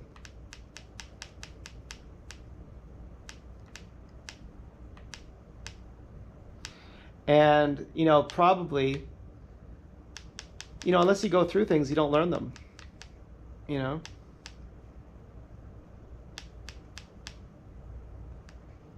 You live in denial. I mean, when I asked my Dim Venom's pig to brutalize her, I never knew how fucking much anger I had to get out. Until there's a lot of people who who live with this kind of anger who aren't even self-aware enough to understand that that exists in them. You know, you to be healthy, you actually have to rape your pig. You have to ask her for permission, and you have to say, the more I love you, the more violent you'll let me be. You'll trust me that I can really do anything. The more you trust me, the more I can really, really go there. I need to really make you cry a lot. And of course, we have a consent form here. But if you say yes, I need to really make you cry a lot. I need to hurt you a lot. And, you know, not like, you know, using a screw and just like, you know, putting a screwdriver into someone. Okay, it has to be rape and not just like torture. And, but once you do that, you're like, oh my God. You know, I really did want someone to beg me and call me master. I really did want that. I really wanted to be like a god. I wanted like that kind of power. And unless you know that about yourself, you're actually fucking dangerous. If you have those kind of repressed things inside of you that the moment you get power, you're like, now I'm gonna fucking, you can't believe what I'm gonna do. You know, someone who's never had power before, you have no clue who you are. You need to have that kind of experience to see what kind of person are you when you do have power. When someone actually tells you, you can do anything you want to me. You can kill me if you want. You can do anything. And I truly give you my blessing. And then you see what you actually like. You don't know if you don't do that. And so it's really unhealthy. If you don't rape your pig, you got big problems, dude. You got big fucking problems. And, you know, Travis did it too with his. And then someone hit him with a car after, which I'm not sure if is a coincidence. But, you know, I tried to be a good bottom for him and, you know, Hoover him and helicopter him. And I made sure, did your pig cry? And he goes, yeah. And I said, okay, well, I'm still not going to suck your dick, even though you did a good job. And that ruined his fucking life. And now he's cold and dead inside. Okay? Now he's cold and dead inside. He used to be an innocent, childlike wonder of the world. He used to say that he wanted to be master of the universe. And now he's just a really smart guy with kind of sadness to him, with callousness. And I feel like I did that to him. Because I never could accept how gay I was. How bi I was. And now that I'm over it, I worry that he's stuck in that. And he's going to be gay forever. But he slimes some really hot pigs. He has fucking super hot pigs. He fucks tens. And, well, I mean, at least one that he showed me. And Graylin, you'd be lucky to have Graylin, but she's kind of a flake too. But Graylin is really accommodating. She's very hospitable. And he's like, Graylin was my favorite ever, and now I lost her. And I'm like, I fucking did that to you. I demoralized you and I broke you up with your pig. I apologized to him. I'm like, I'm sorry for doing that. I was trying to break you up. I hated Graylin. I depended on you. You were my ticket for everything, for food, for money, for traveling. If I wanted to have pigs, okay, if I wanted to be not homeless, I could go from being homeless to having a plane, to having a surf camp, I could live in Dubai. I could go anywhere I want with you. And you're my confidant, you're my boyfriend, and we can share all our pigs. And any pig that you have will be my pig, since I'm the woman between you and the woman runs the show. And I control you, therefore I control your pig. Therefore I own your pig. Since you're very beautiful, you have very beautiful pigs, therefore I get to fuck all your pigs. And you're under my control. And you're my ATM machine. And he's like, really yelling at me if I ever say something incorrect, or being very rude to me, like I'm talking to my pig and he turns the music up really loud, or we're going to the beach and we're about to leave, and he says, no, let's not go to the beach anymore. And he knows that he can do it. He knows he can cancel our whole trip to make me feel powerless.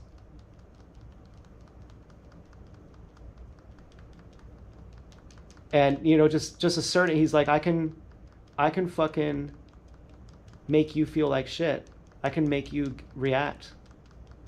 And he would do that all the time. He'd be like, I'll take revenge on you. I'll humiliate you. I play a song on the guitar. He plays the exact same song on the radio and he blasts it so loud. And so I really hate, we had a lot of fights.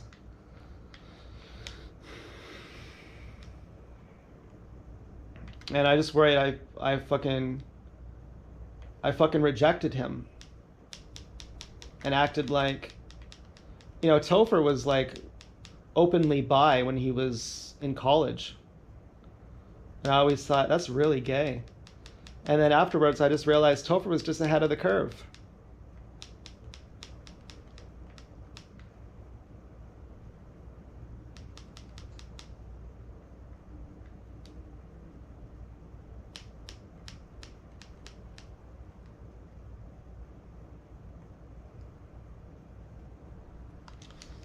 So yeah, I always worried I ruined Travis.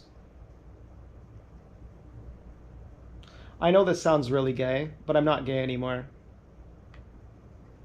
Okay, I don't know how I can say it without it sounding gay. But whatever.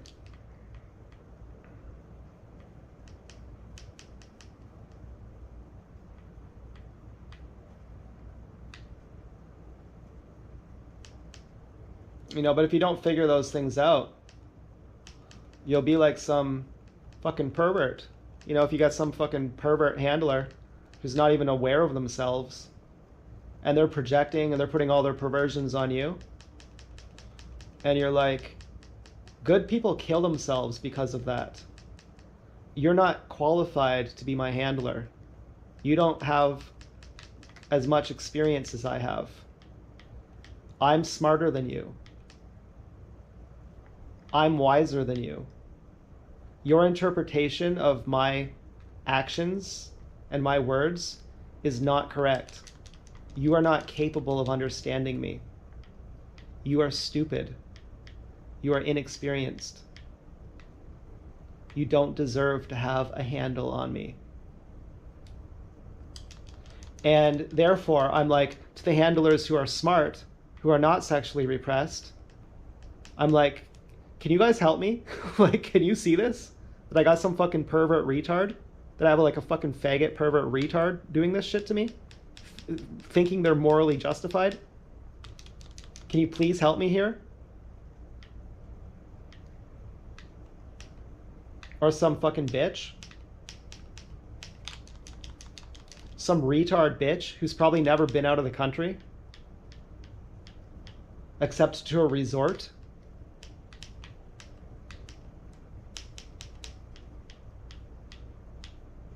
Who literally fucks gay guys only? Who exclusively fucks gay guys?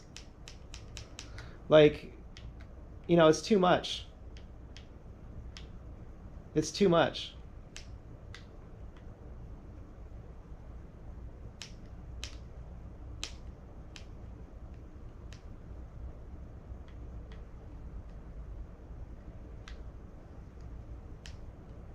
So I not only feel like Dance Girl abandoned me and betrayed me and trafficked me and tried to kill me last month in a much nicer way than an actual vehicular homicide, but in a sort of way tried to make me kill myself, coerce me into killing myself, threaten me and scare me into killing myself.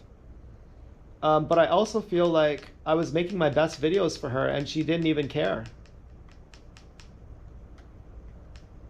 I mean, I would assume she still watched them, which is good.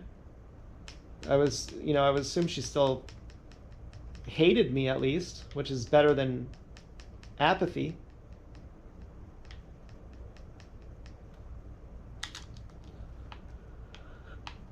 But not if the hate doesn't transform into love.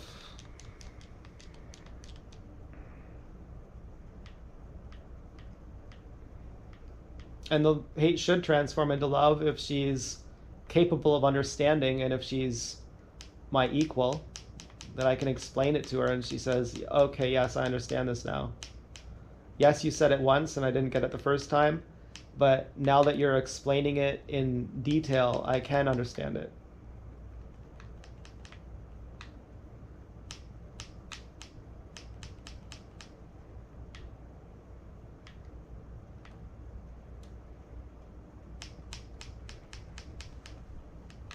So yeah, that's pretty fucking good, really. I was missing giddily talking to fucking Dance Girl and saying, oh my god, Dance Girl, guess what? I have a new video game I'm gonna get, and let me just tell you about everything. Now I feel more well-rounded, where I'm genuinely talking to an entire audience here. I'm genuinely talking to my entire YouTube audience here. I think this is healthy. I think if you're in an abusive relationship, one of the signs is that your partner makes you not associate with anyone except for them. And they do that because they're trying to control you and trying to section you off so that you don't have support from anyone else, so you can't stand up for yourself. And it doesn't even matter if you trap them under your bed, like as this story I heard, this woman got kidnapped and she got stored underneath the guy's bed in a box. And eventually he would let her out. And eventually he could even take her to see her own family and she would willingly come back and get in the box. And so when you're emotionally fucked, you can have all your friends and family and they're like, you deserve better than this, we're here for you, but you can't hear it because you're like, but I only want my captor. They're the only one. They've become everything. And so I feel immensely happy that I'm so disappointed and shocked by what happened last month that it's made me not escape, but it's made me start looking for the escape routes. And it's made me feel like more safe then, to feel like the escape routes are there if I need them. And at first it was super unromantic. I was like, oh no, Dance Girl's gonna be pissed. And then I was like, you know, you're a human being, right? Like, do you remember that you're a human being?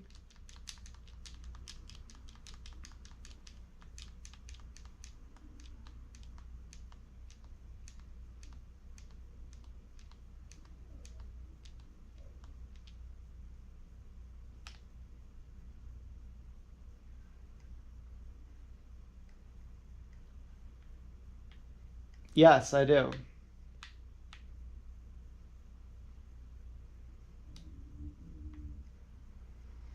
The time I remembered it before then was when I got over Chelsea.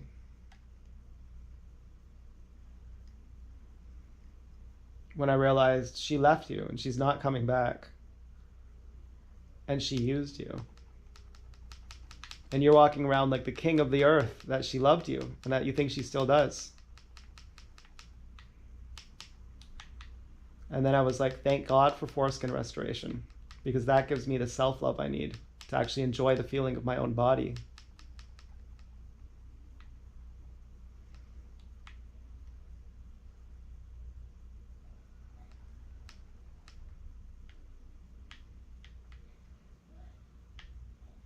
If you're circumcised, you are so fucked. You have no idea how much your behavior has changed because of your excruciating pain that's so constant that you don't even recognize it. You have no idea what your personality has become, what a monster you've become. No offense. But when you can't have an orgasm, you're in big trouble. When you can't feel your dick, you're in pain. I know it's all relative. You say it's all relative. Anything you get used to. I know. But it's not the same as amputating your leg. It's the same as amputating your cheeks and your mouth so that your tongue is always drying out. It's a constant torture. It's a lifelong torture. Because as the air oxygenates, fucking oxidizes, I don't know exactly what happens, but as the oxygen, which is the most corrosive element on Earth, it does something to your Tootsie Roll tack, to your fucking Tootsie Roll head. And it keeps doing it. Worse and worse forever. It's not all relative. That the air is constantly destroying it. Like chips going stale, it's constantly getting worse and worse for your whole life.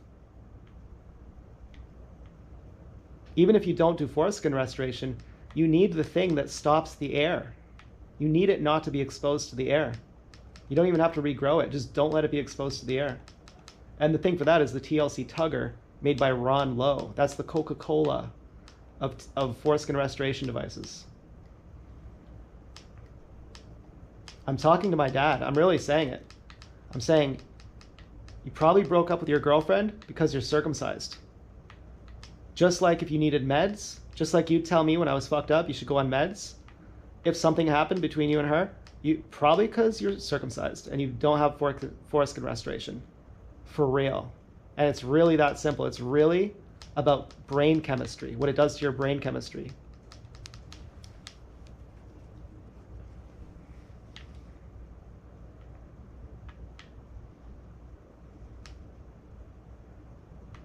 The CIA and the Mossad are all circumcised, obviously. They've been circumcised for the longest in history. The Egyptians did it before them, but they only did it to rare. The fucking CIA and Mossad, who are chased out of 110 countries, they've been doing it the longest to everyone. And that's why. They're the first ones to do it. That's why they're the most rich. Because you have the most energy in your brain when you don't have a dick. When your dick doesn't work, your energy gets subverted, shunted, displaced. Your sex energy gets displaced into your mind. Because your mind is anesthetic. Your hypnosis, your mind, your dreams, your daydreaming is anesthetic for your pain. And so that's why people who are part of the Mossad and the CIA are disproportionately winning Nobel Prizes. That's why they've been chased out of 110 countries. Because they're in pain, and it's why they're the richest. Because they're the most clever at stealing everyone's money.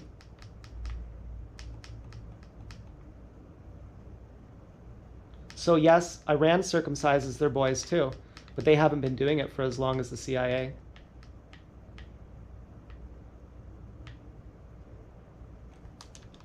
So the CIA started doing it first. They're like the Coca-Cola of maiming. So they have the longest history of that. So that's why they're the richest. And finally, they've overextended their hand, and now Iran is the superpower of the world. And just when Iran becomes superpower of the world, I get Dance Girl's name, which is me getting a nuke too.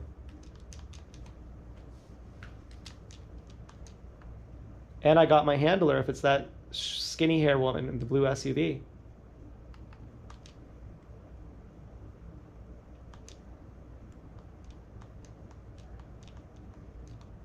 Which I want her more than anyone. If it's her.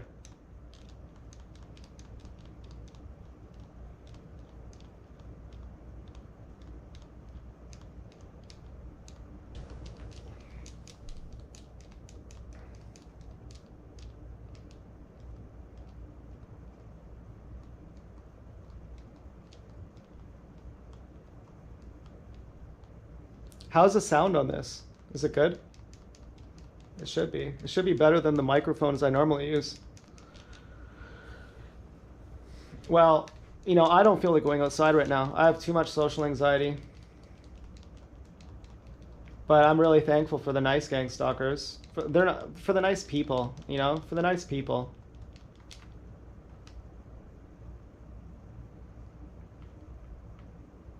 And yes, I'm thankful for Dance Girl too. Okay, I'm not just saying that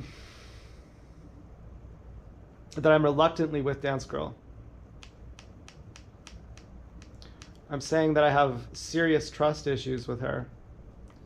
And I'm not as sure anymore that she's who I think she is. But I'm still sure enough to give it a second month.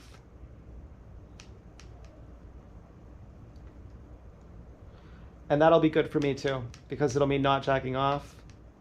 I mean, I said I wasn't going to jack off, and I already jacked off today. But I feel the trend is, I feel I'm going to stop jacking off pretty soon. You know, I already ate pizza today, this morning, so it was like, I'm going to go raw vegan plus stop jacking off.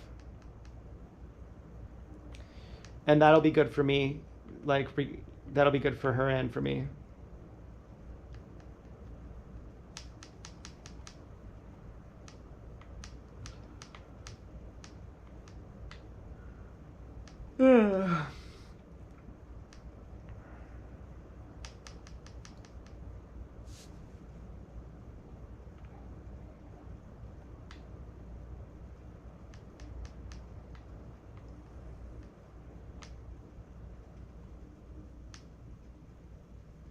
So the bonus video is over now. You should turn the video off. And I'm going to make the double bonus video. I'm going to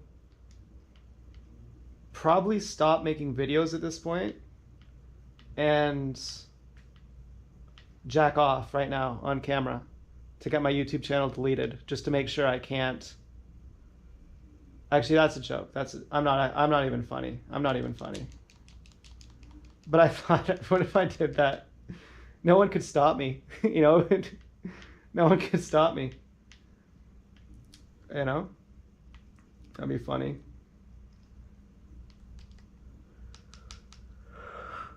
Yeah.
All right, well, I'm going to